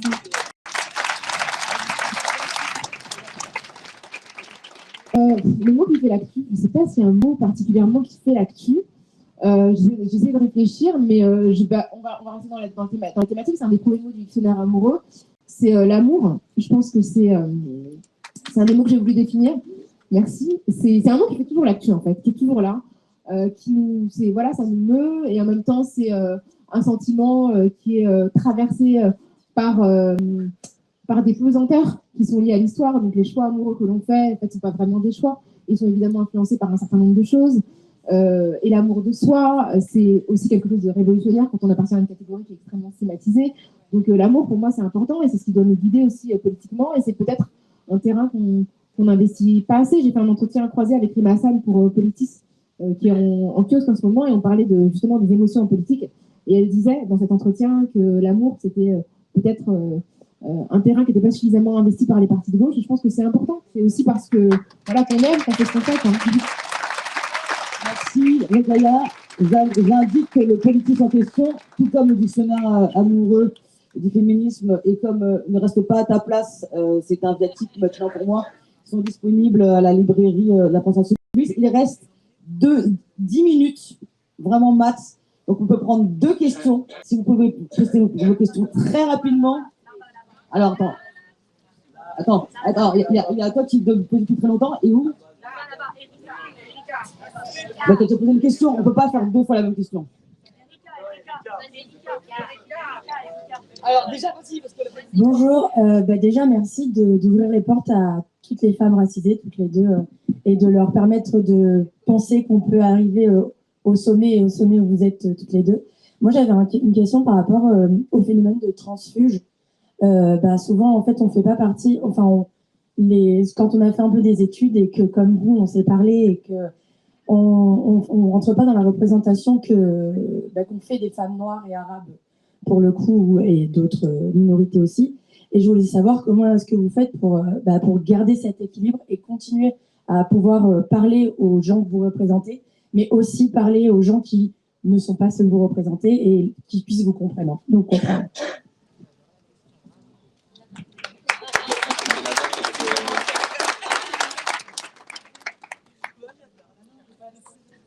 Bonjour, merci Nadège, merci Rekaya. Je voulais dire, la France est un pays féodal et colonial. Bon, ça maintenant, je pense que tout le monde l'a compris. Dans l'univers carcéral américain, la femme noire qui quitte son continent pour y aller, elle est un bien meuble de production de négrillons d'abord, donc de bêtes de somme, et de métis, donc de produits à valeur ajoutée. Son corps est massacré, il est violé, il est broyé. Donc la première chose après la période coloniale, c'est réinvestir son corps. Nous avons des merveilleux exemples, les négresses marronnes et la cacique Anacaona, la reine Anacaona, sont nos modèles lorsqu'on fait du marronnage intellectuel ou physique. Donc on a la mulâtresse solitude. Et la femme est obligée, même après la colonisation, de revenir se battre contre le patriarcat de son propre camp, ça veut dire de l'homme noir lui-même qui prospère à 2 pieds sur son corps. Et la couleur pourpre va l'illustrer très très bien. On voit les hommes s'émanciper après la colonisation. Le terreau, c'est le corps de la femme noire. Et dans la Caraïbe, par exemple, les femmes noires vont créer donc des moyens de financement pour racheter leur fils, pour qu'ils soient libres alors qu'elles vont mourir esclaves et pour qu'ils soient futurs. Donc, on est obligé de dire qu'il nous faut aussi des modèles là, au XXIe siècle. On a Rokhaya, on a Nadège. Il faut que nos filles s'identifient et le corps de la femme doit être réinvesti. Et j'entends dire à droite que le corps de la femme est non seulement laid, le corps de la femme noire, mais qu'il n'est pas républicain lorsqu'il bouge dans l'espace public. On appelle ça, nous en créole, brennet. Eh bien, on va faire des brennets non républicains avec tout ce que la nature nous a donné. On vous emmerde. Bon, alors c'est très bien parce que du coup, c'était pas une question, mais une très bonne intervention qui nous économise une réponse. Et donc, on va prendre une dernière question. Allez au fond parce qu'on les oublie. Désolé. Rapide. Oh, en plus, c'est un monsieur. Ah non, c'est la dame. Ah, tant pis pour les messieurs, ils restent à leur place aujourd'hui. Alors, oui, bonjour. Alors, ça fait plaisir, je vais dire ça. Mesdames, je suis contente de voir par vos interventions qui nous ramènent à nos origines africaines et qui nous ramènent à notre fierté d'Afrique. Moi, j'ai une question. Rokhaya, vous êtes femme, vous êtes noire, vous êtes musulmane d'origine africaine. Je souhaiterais savoir quel est votre positionnement par rapport à la polygamie. Alors, oui, enfin, c'est une. Alors, je vous explique. On a tendance à croire que c'est une problématique qui est typiquement africaine. Mais moi qui habite dans un quartier populaire, c'est une situation qui est très fréquente. Et je trouve ça un peu désolant que ce ne soit pas un problème qui soit présenté sur la place publique parce que c'est des mariages forcés, c'est des mariages de jeunes filles qui ont 12, 13, 14, 15 ans et ça les empêche en fait d'avoir l'avenir brillant que vous avez aujourd'hui. Alors, quel est votre positionnement par rapport à ça, s'il vous plaît? Merci. Merci.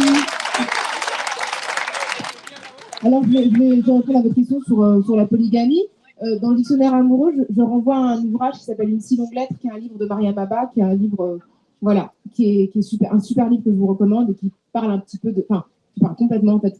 C'est un livre épistolaire qui raconte la correspondance entre deux femmes qui sont, du point de vue du livre de l'autrice, victimes de la polygamie. Et c'est un très très beau livre, vraiment magnifique. Enfin, moi que j'ai relu à plusieurs étapes de ma vie et qui m'a à chaque fois frappé par sa modernité et par tout ce que ça évoque. Donc moi, c'est vrai que j'ai plutôt moi, je suis contre la polygamie, hein, vraiment, je suis complètement opposée, y compris d'un point de vue religieux. Alors, ce dont vous me parlez, c'est pas forcément quelque chose que j'observe. Moi, j'observe chez des adultes et aussi chez des femmes qui considèrent que c'est un modèle qui leur convient. Alors, moi, c'est pas forcément enfin, c'est pas du tout un. Enfin, moi, je trouve que c'est vraiment un moyen de léser les femmes, en fait, en les disposant dans un foyer où elles sont reléguées au second plan et on met les hommes au centre. Mais je ne sais pas quoi dire de plus, en fait. Moi, je suis d'accord avec vous sur le fait que, voilà, de manière générale, de toutes les façons, toutes les femmes et les filles qui sont victimes d'oppression et qui sont contraintes de faire des choses contre leur gré doivent être soutenues, quelle que soit la chose, en fait. Que ce soit, évidemment, les violences sexuelles et sexistes, que ce soit les mutilations, voilà, comme tout ce qui est relatif à l'excision, que ce soit, évidemment, la polygamie. Ça doit faire l'objet de discussions.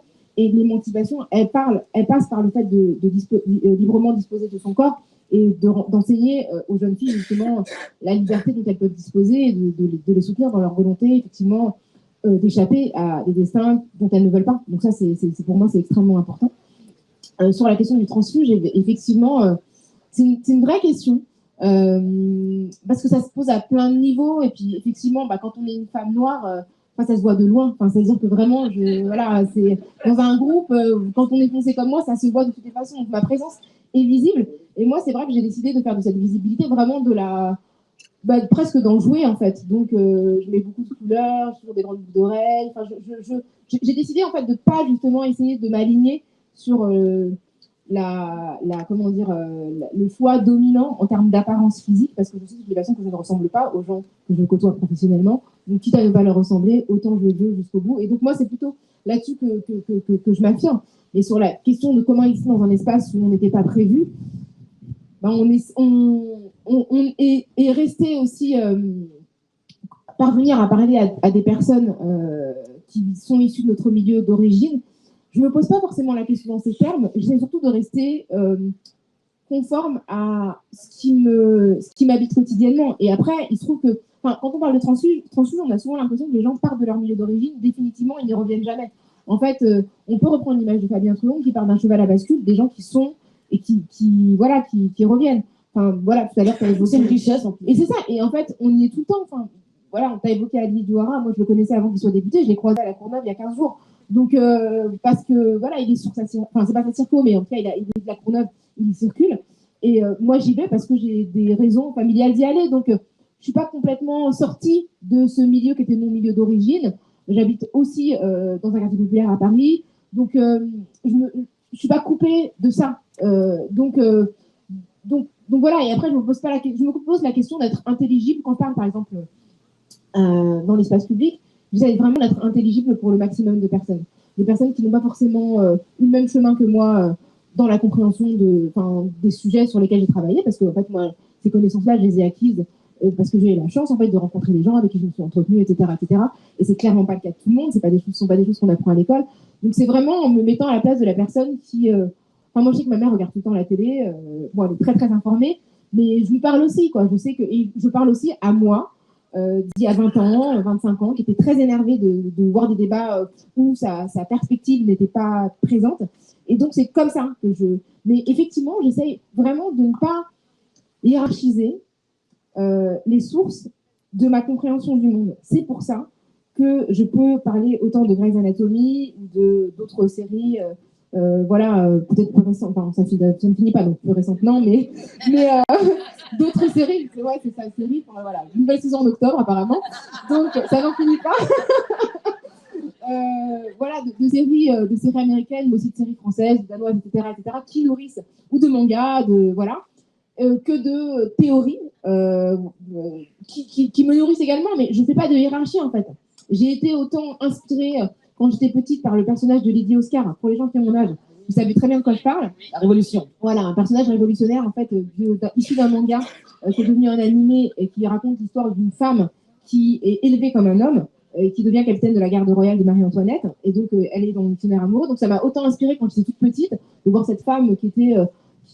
qui vivait comme un homme dans la période pré-révolutionnaire, que de lire Angela Davis et de découvrir les engagements de Gisèle Halimi. Donc c'est protéiforme et je ne fais pas d'hiérarchie. Et vraiment, pour moi, c'est important. Le travail de Rumiko Takahashi, qui est une mangaka extrêmement importante, m'a autant influencée que le travail de Mariam Abba, que j'ai cité à l'instant, qui a écrit une si longue lettre, que j'ai découvert aussi à l'adolescence, en même temps, à l'époque où je lisais des mangas, et où le sens de... Enfin, moi, je pense que, voilà, je vais venir là-dessus, mais dans les mangas de combat notamment, il y a cette idée de la justice est très, très présente, et je peux pas m'empêcher de me dire que ça m'a pas influencé, en fait, dans l'idée de comprendre qu'en fait, il faut vraiment l'intégrité, le combat, la justice, le fait qu'il y a un propos qui nous dépasse, en fait, et vers lequel on doit s'unir, parce qu'il y a une cause collective commune pour laquelle on doit se mobiliser. C'est quelque chose de très, très présent, notamment dans les mangas des années 80, dans les shonen. C'est très, très présent. Et du coup, je ne peux pas m'empêcher de me dire que ça ne m'a pas influencé étant enfant, et que ça n'influence pas aujourd'hui mes engagements. Et donc, les influences sont multiples. Il y a l'influence de proximité, évidemment. Je parle beaucoup de ma mère. Mais parfois, on n'a pas besoin d'aller chercher très loin. Ma mère, c'est une femme immigrée africaine. Dans un contexte, elle est venue dans les années 70. Donc, elle était dans le 2e arrondissement. Donc, autant vous dire que c'était pas simple. Mais voilà, son vécu quotidien, ça m'a beaucoup influencé parce que c'est une forme de résistance d'exister dans un contexte où vous n'êtes pas prévu, qui nécessairement fait qu'on a des enfants qui sont touchés et qui sont imprégnés de son caractère. Donc voilà, c'est tout ça. C'est très vrai. Merci pour cette question de transfuge de classe. C'était très intéressant pour conclure. Et moi, plutôt que le transfuge de classe, moi, ça plutôt de mobilité de classe. Parce qu'à la fois, ça permet d'avoir aussi une pluralité des points de vue. Et effectivement, tu parles de références diverses, de référents aussi en tant que personnes diverses. C'est vraiment ça. Et effectivement, moi, pareil, ma mère a été femme de ménage dans le 6e arrondissement. Plus tard, j'étais à Sciences Po à côté. Et ma mère, en fait, elle n'était pas d'une organisation politique, mais elle a créé sa cellule syndicale à cette époque-là. Et elle a viré de son hôtel le pédocriminel Gabriel Matzneff, qui était une combattante aussi. Donc, en fait, Et pourtant, voilà, et je trouve que c'est une richesse. Vraiment, merci Rokhaya Diallo. J'étais très honorée de cet entretien. La conférence va être disponible en ligne cet après-midi. Et je vous invite, si vous le souhaitez, et je pense que vous serez très motivés, à aller à la séance de dédicace à laquelle se rend Rokhaya Diallo à l'instant. Merci à toutes et tous. Merci Nadège, merci. Merci.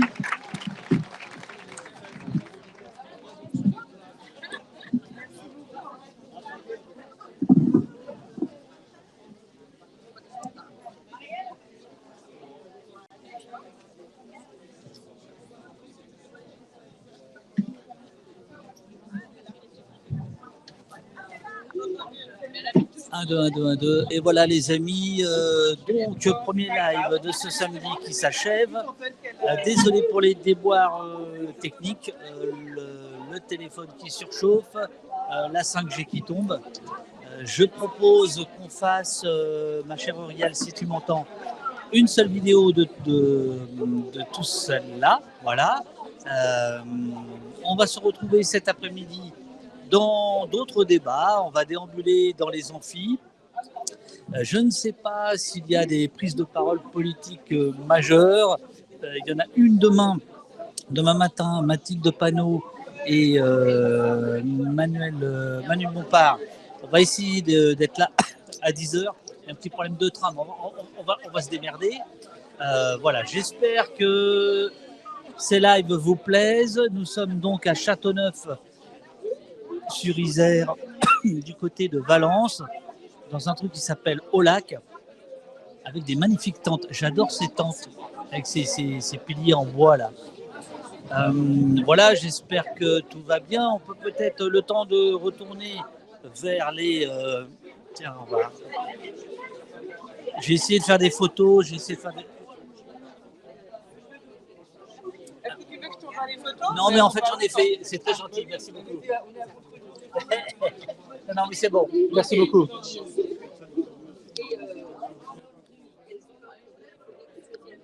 Alors, le truc bien, c'est que c'est la première fois que j'ai pu me mouvoir en laissant le micro pas trop loin.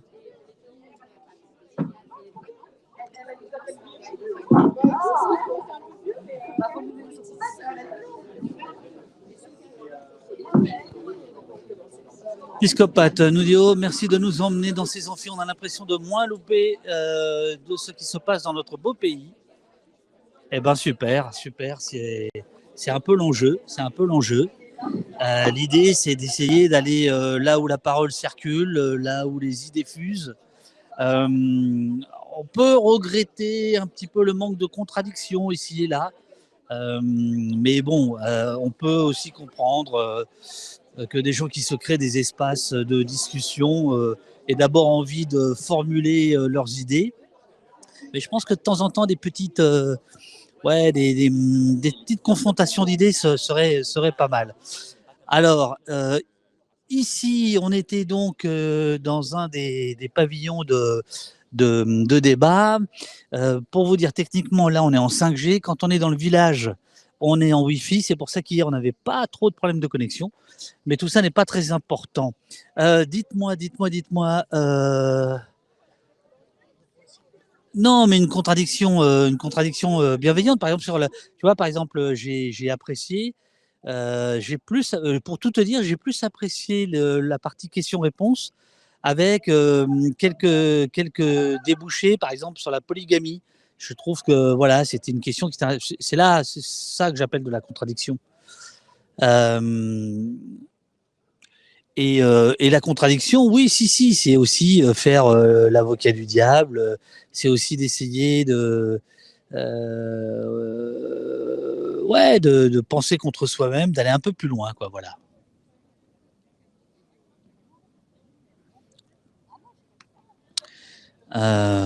Voilà.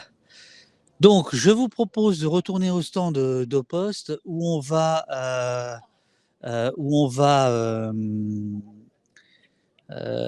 recharger nos batteries. Cet après-midi, on va déambuler dans les amphis. Et alors, je n'ai pas le programme sous les yeux. Vous pouvez le regarder, le programme. Il est en ligne. si vous avez envie de choses particulières, regardez le programme, là, dites-moi. Donc, samedi après-midi, il faut simplement imaginer que là, il est 12 heures, que moi, j'aimerais bien tenir un peu le centre de poste, rester au moins tranquille jusqu'à 15 heures. Donc, s'il y a des choses qui vous intéressent à partir de 15 heures dans le programme,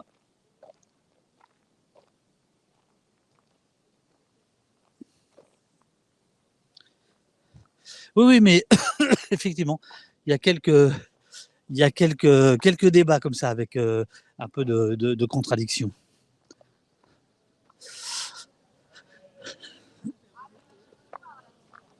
Alors, vous avez le programme. Si vous voulez, venez sur le Discord. Très bonne idée, Urial. Venez sur le Discord. Il y a un salon sur les émissions hors studio, hors les murs. N'hésitez pas à venir dans le salon. Il y a un salon éphémère autour des Amphi 25. Vous pouvez... Ah, on veut me filmer maintenant. Oh bah tiens, alors ça c'est marrant. Bonjour. Bonjour, ici CNN. Donc nous... Ah, écoutez, je vous entends mal. Alors, Monsieur Mélenchon, contrairement à ce que l'on croit, ne marche pas sur l'eau. Et je crois que ça a été très bien démontré par la petite équipe de Poste hier, qui a longuement, bonjour camarades, qui a longuement filmé les échafaudages. Et donc voilà, bonjour les amis. Bonjour les amis. Donc qu'est-ce que je voulais dire? Ça fait bien, moi j'aime bien voir la caméra avec moi en fait, ça me protège. Donc on se retrouve vers 15 heures. D'ici là, sur le Discord, vous pouvez, c'est Dada Dog Dada qui filme en ce moment, vous la voyez parfois dans le chat. On se retrouve à partir de 15 heures. Si vous avez des événements particuliers que vous auriez envie de suivre, des rencontres, vous regardez le programme et on y va. Je ne peux pas vous dire mieux. Et puis, on va déambuler un petit peu dans le salon. Il y a, voilà, on va dans le salon, je veux dire, dans le village. Là, il y a des jolies caravanes de bouffe. Bon, là, c'est pas la bonne heure. Hein. Putain, l'insoumis mange tôt. Hein.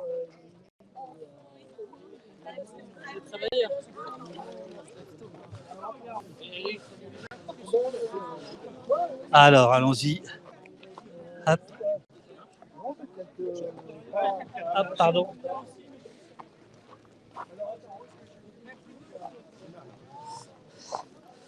Voilà. Bon, je voudrais pas dire, mais il y a plein de bouffe américaine ici. Hein. Oui. Oui. Ah, encore? Ça va bien? Eh oui, bah, t'étais où ce matin? Ah bah, ce matin, je suis allé écouter Roca Diallo. Et puis tout à l'heure, j'allais écouter toutes les questions précarité LGBTI. Parce que c'est quelque chose qui m'intéresse. Et puis ensuite, les Outre-mer. Parce que c'est aussi un sujet qui m'intéresse. Ah ouais, donc c'est rentable pour toi de venir ici? Bah, c'est pas une question de rentabilité, heureusement. Et qu'est-ce que tu as pensé du débat avec Rokhaya Diallo? Comme d'habitude, voilà une chercheuse qui est brillante, qui est obligée de partir, de quitter la France, parce qu'on ne l'interroge pas pour ce qu'elle est. Non, mais là, tu me répètes ce qu'on a entendu. On y a assisté. Moi, je veux ton sentiment, ton analyse à chaud, comme si on sortait d'un match de football. Alors, comment ils ont joué? C'est comme plein de gens. Moi, je me souviens quand j'ai fait une action pour le groupe activiste trans, il y a plus de 20 ans, maintenant 25 ans. Eh ben, on a empêché une chercheuse, transphobe, de s'exprimer à la Villette. Ça a été une bagarre pas possible.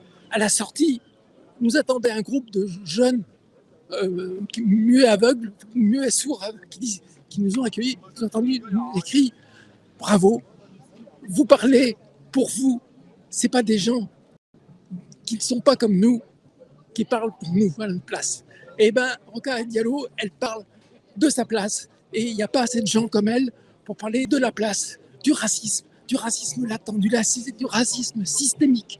Je ne parle pas d'islamophobie, qui est une forme de racisme parmi les autres. Je pense que... Est-ce qu'il n'y a pas eu un certain...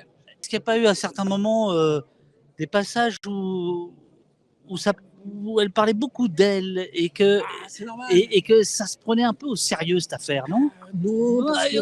Non, parce que je pense je pense qu'elle a l'avantage, elle a un avantage énorme sur nous. C'est que quand je pense à Sam Boursier, par exemple, qui est chercheuse aussi, hein, qui a énormément de mal à faire sortir ses idées, parce qu'on ne l'invite pas, parce qu'on ne parle pas de son travail. Elle vient de sortir Queer Zone 2 ou 3, je ne sais plus quoi, personne n'en parle. Alors que Rokhaya Diallo, via sa chaire aux États-Unis, eh ben, on parle d'elle. Mais on parle d'elle parce qu'elle est aux États-Unis. Parce que je suis sûr qu'en France, elle serait en France, je veux dire, on ne parlerait pas d'elle, quoi. Voilà. C'est comme les députés LFI, Kéké, Obono, tout ça. Je veux dire, on ne parlerait pas d'eux s'ils n'étaient pas députés. Je veux dire, les gens du peuple, on les entend jamais. Voilà. Et donc, il faut que les gens du peuple prennent la parole. Il y a un vieux proverbe, paraît-il, qui dit que tant que les lions, les histoires de chasse seront racontées par des chasseurs, les lions n'auront pas leur histoire. Il faut que les lions prennent la parole pour avoir leur propre histoire de la chasse. Voilà. Donc, il faut que les minorités, les gens racisés, Non, mais bien sûr, on est évidemment d'accord, mais là, tu ne réponds pas à ma question. L'antivalidisme, avec une conférence avec 4 gens valides, dommage, tu vois, par exemple. Il faut que des gens non valides, des gens en fauteuil, des gens ayant des vrais problèmes de validité, de validisme, prennent la parole. Voilà. On se retrouve tout à l'heure, merci beaucoup. Ouais. C'est quoi ton prénom déjà? Karine. Très bien, Karine. merci. Force et courage à tout le monde. Assez plairait en nullité, c'est ça nous qu'a dit en Guadeloupe. C'est-à-dire? Assez plairait en nullité. On arrête de pleurer, on lutte. 10 septembre. Merci à toi, bon appétit. Bon, ça va manger du burger là. Ah non, c'est des bobounes là. Ah, un petit geste. Geste à. Comment? Ah, il faut que je prenne ma caméra, on m'a dit. Voilà, on filme pas les gens qui bouffent quand même. Voilà, bonjour. Il y a plein de confs possibles. Eh faites votre choix, allez sur le Discord, dites-nous ce que vous voulez. Là, il faut vraiment recharger les batteries parce que sinon, ça va couper dans l'après-midi.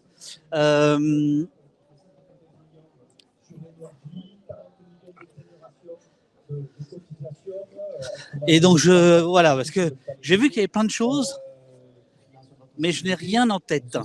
Et 11 millions de crédits impôt recherche qui finalement ne servent pas Alors, dans l'entreprise. Et actuellement, alors, ça c'est compliqué, hein, là il y a du monde. Hein. Là il y a du monde. Dans quelques jours, nous serons à la fête de l'humain dans le même genre.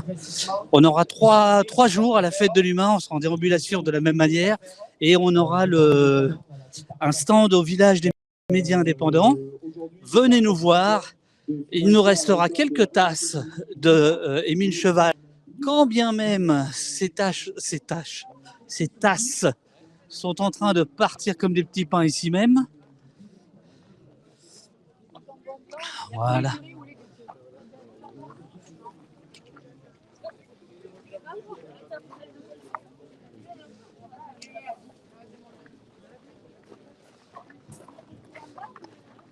Alors donc là on était dans l'espace des rencontres.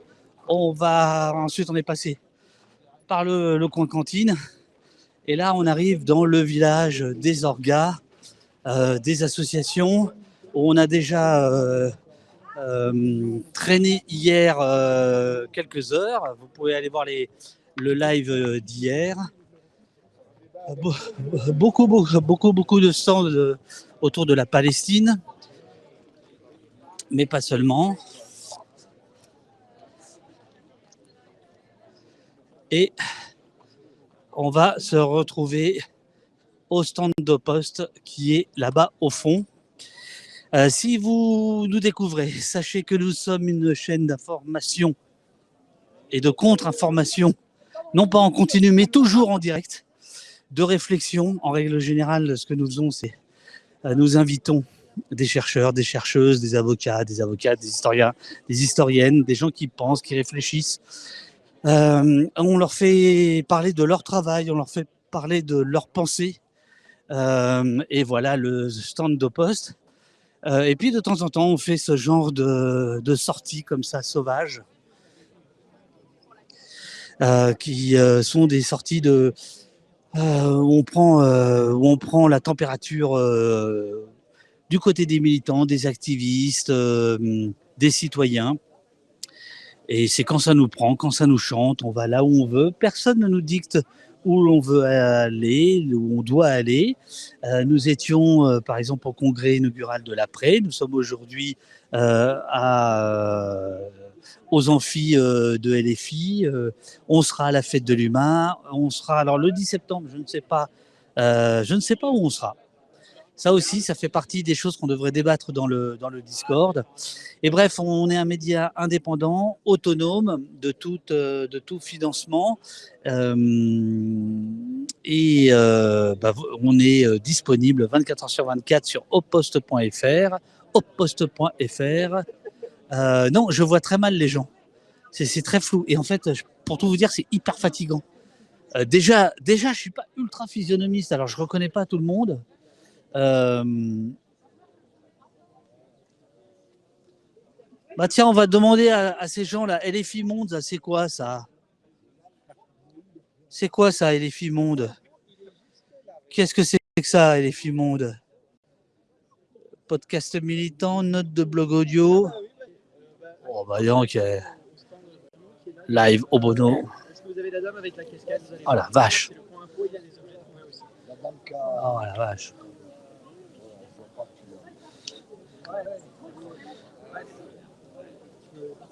Voilà, on va regarder les.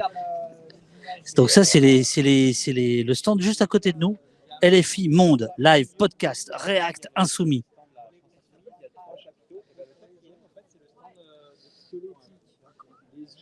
Bon, allez, faut me parler là. Alors bonjour. C'est quoi LFI Monde? Bonjour, LFI Monde, c'est en même temps une chaîne YouTube et un groupe de militants d'insoumis qui habitent à l'extérieur de la France. On fait régulièrement des émissions sur tout type de questions en invitant des députés, des eurodéputés, des élus, des candidats insoumis notamment, mais pas que.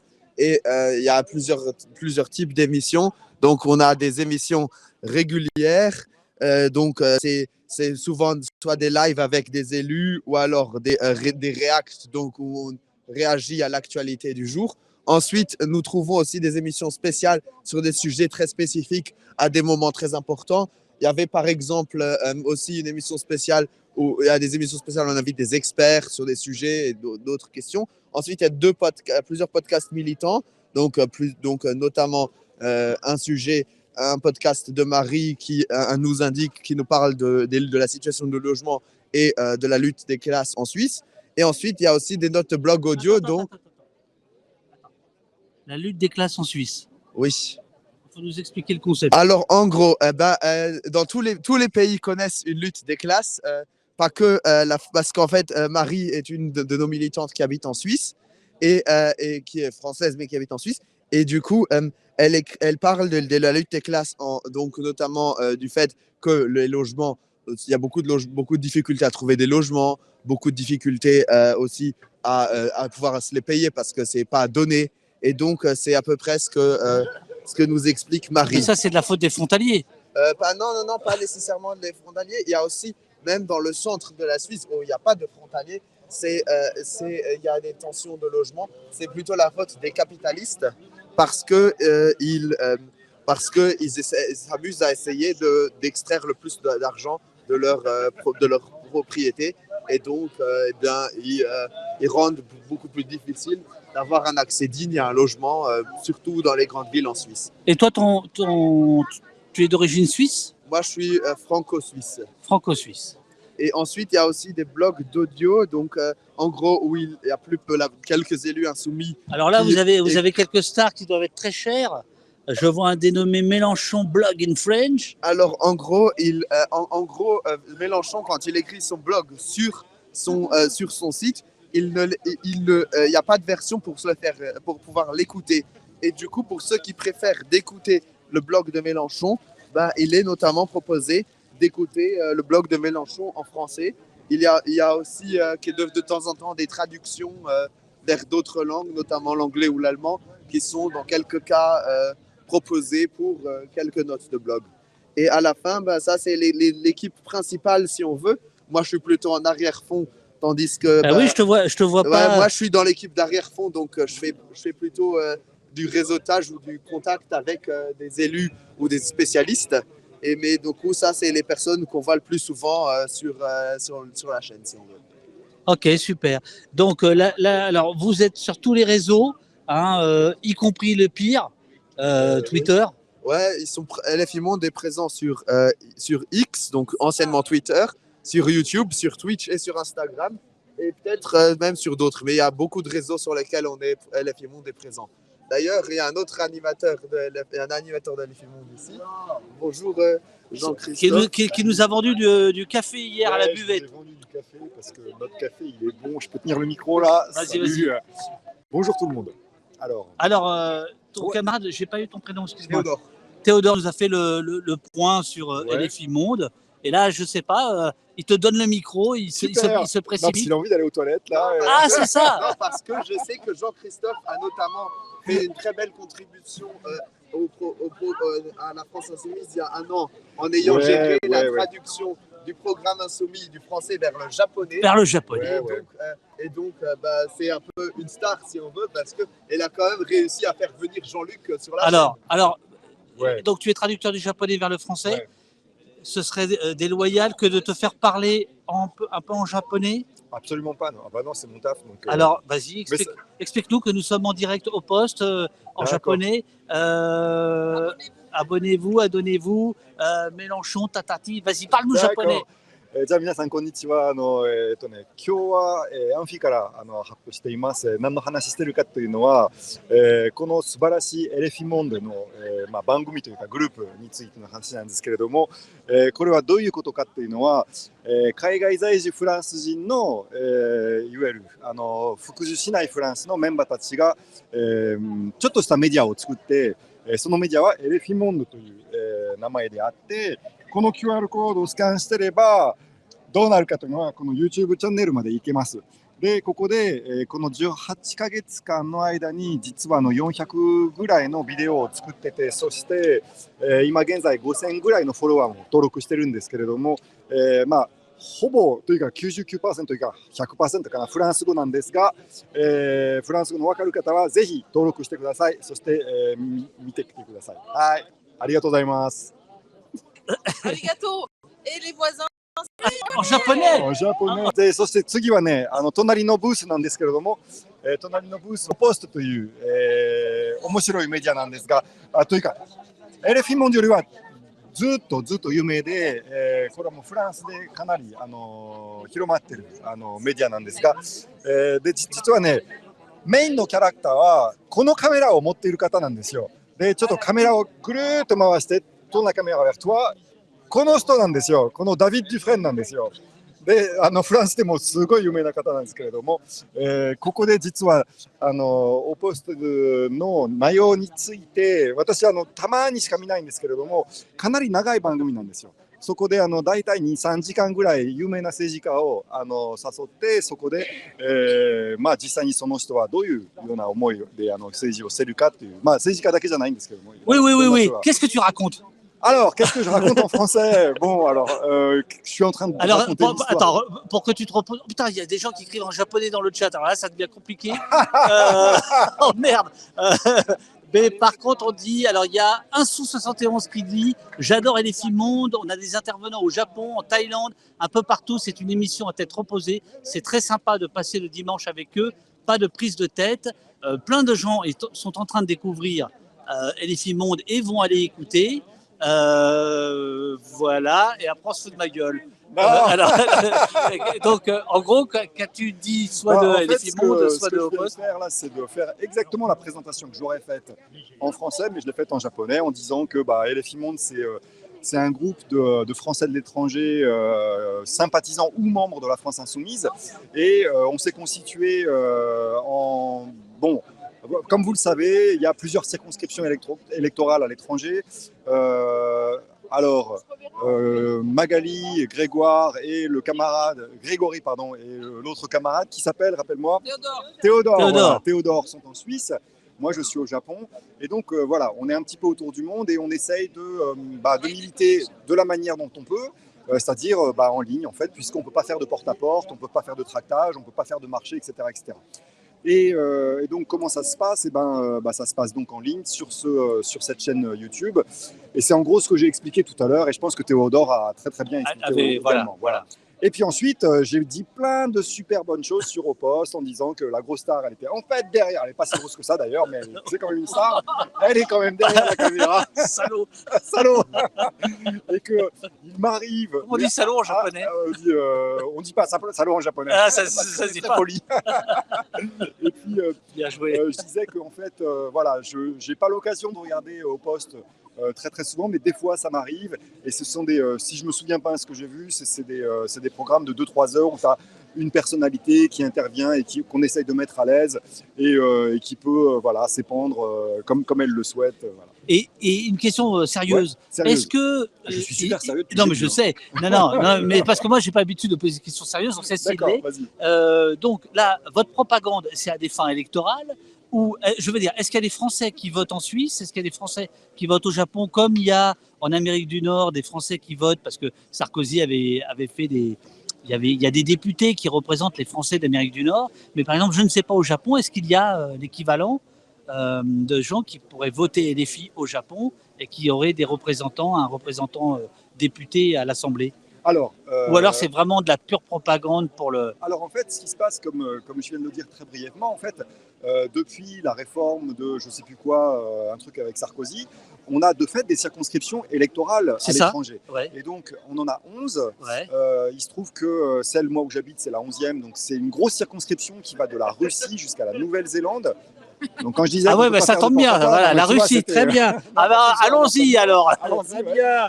Et il se trouve que, en fait, dans des lieux, par exemple, je pense à la Suisse ou par exemple au Benelux ou des choses comme ça, on a une beaucoup plus grosse densité de Français. Et donc, il y a une possibilité de faire un travail militant plus facile, on va dire, plus proche de ce qu'on fait en France. Par contre, quand on est au Japon, moi, par exemple, dans la ville où j'habite, je suis à 700 km au sud-ouest de Tokyo, on est 10 pelés et il n'y en a qu'un seul qui est insoumis. Et puis il y a mon ex, enfin je veux dire, je peux pas dire mon ex meilleur pote parce que c'est quand même quelqu'un que j'aime beaucoup, mais jusqu'aux dernières présidentielles on était presque cul et chemise, et aux dernières présidentielles il me dit ouais Jean-Christophe Mélenchon il me fait chier, la prochaine fois je vote Zemmour. Alors t'imagines que ça m'a un petit peu calmé. Oh la vache, bon, vous avez du boulot là les gars. On a du boulot, mais bon c'est un type que j'aime bien quand même, etc. Mais donc tu vois en fait le militantisme en fait c'est on est obligé de dépasser ça. Et pour les électeurs, alors pour revenir à ce que tu dis, on a des élections. On a des élections, c'est les élections consulaires, ça s'appelle. C'est ça. Ce sont donc, on élit des conseillers consulaires qui ont un petit peu le même nom que les conseillers municipaux, sauf qu'on n'a pas du tout, ils n'ont pas du tout les mêmes prérogatives puisqu'on n'a pas de mairie. Donc en fait, eux, ils vont travailler, c'est plutôt des bénévoles qui vont bosser entre les gens au niveau local, enfin les Français au niveau local, et les consulats pour faciliter des questions de précarité ou des choses comme ça. Au-delà de ça, ces conseillers consulaires, ils ont une énorme importance politique parce que ils sont grands électeurs pour les sénatoriales et aussi dans une certaine configuration, il y a une personne dans un certain regroupement de conseillers consulaires qui va être aussi signataire pour les candidatures présidentielles. Donc on est là aujourd'hui, nous, enfin moi en tout cas, à la France Insoumise, aux amphis aujourd'hui, sur les 5 jours là, j'essaye de rapatrier un petit peu tous les parlementaires que j'ai réussi à choper. De rapatrier les expatriés. Alors non, ouais, les expatriés et les parlementaires aussi qui n'ont pas forcément conscience des problématiques de l'étranger, même si le national a commencé à bouger un petit peu. Et pour justement qu'on fasse des programmes pour désisoler les isolés, pour relancer un petit peu la machine de l'inscription sur les listes de vote, etc.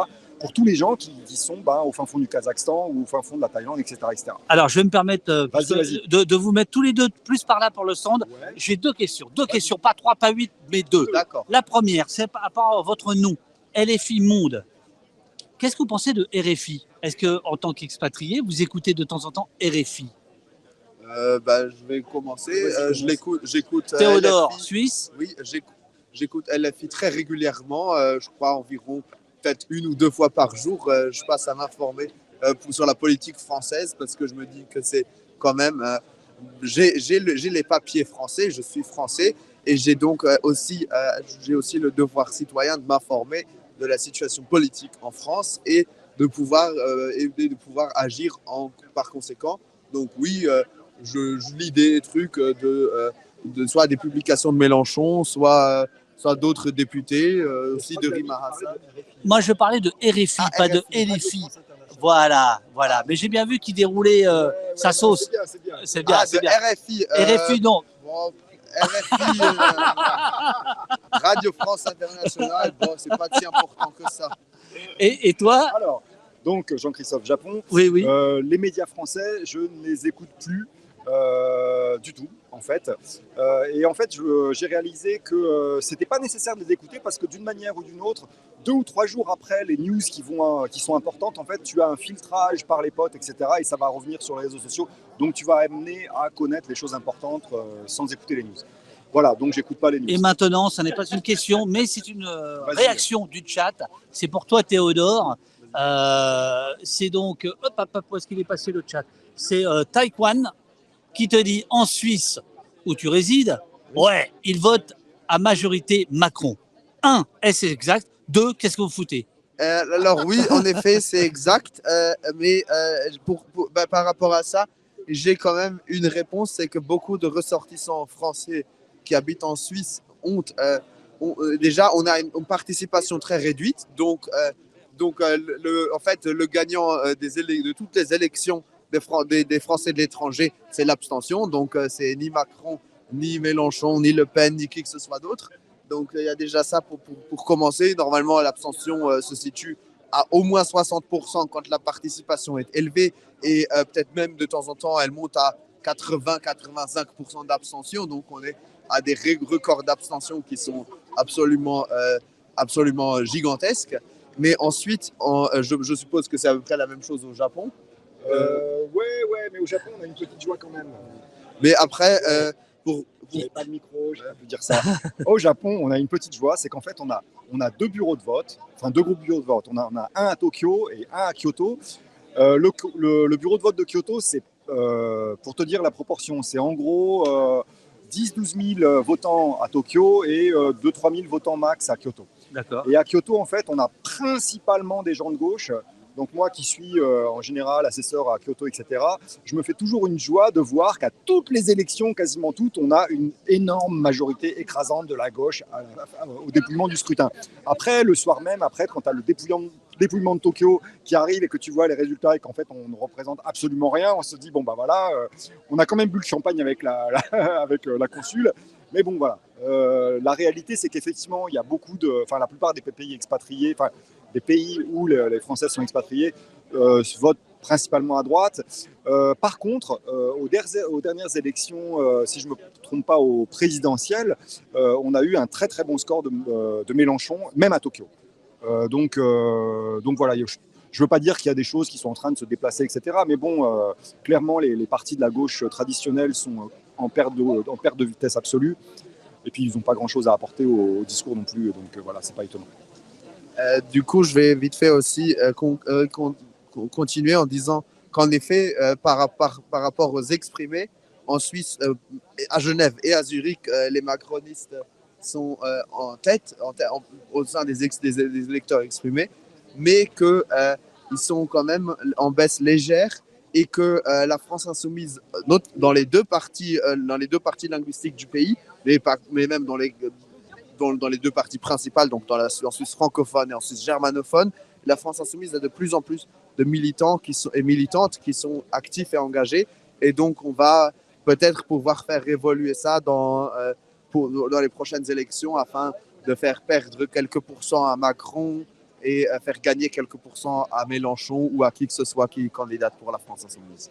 On est là pour prendre le pouvoir, hein. On n'est pas là pour prendre l'apéritif, hein. On prend le pouvoir. Alors, il faut le dire, et ce sera le mot de la fin de ce stream du matin. On reviendra vers 15h parce qu'il faut qu'on recharge les batteries, qu'on mange un peu, qu'on regarde un peu ce qui se passe dans l'équipe de bénévoles. Si tu peux nous dire en japonais, on est là pour, Kelly. Alors, on est là pour prendre le pouvoir. Voilà, en japonais. Attends. Hop, attention, et les amis, on coupe juste après. 3, 4. 政権を取るためにいるんだよ。イエーイ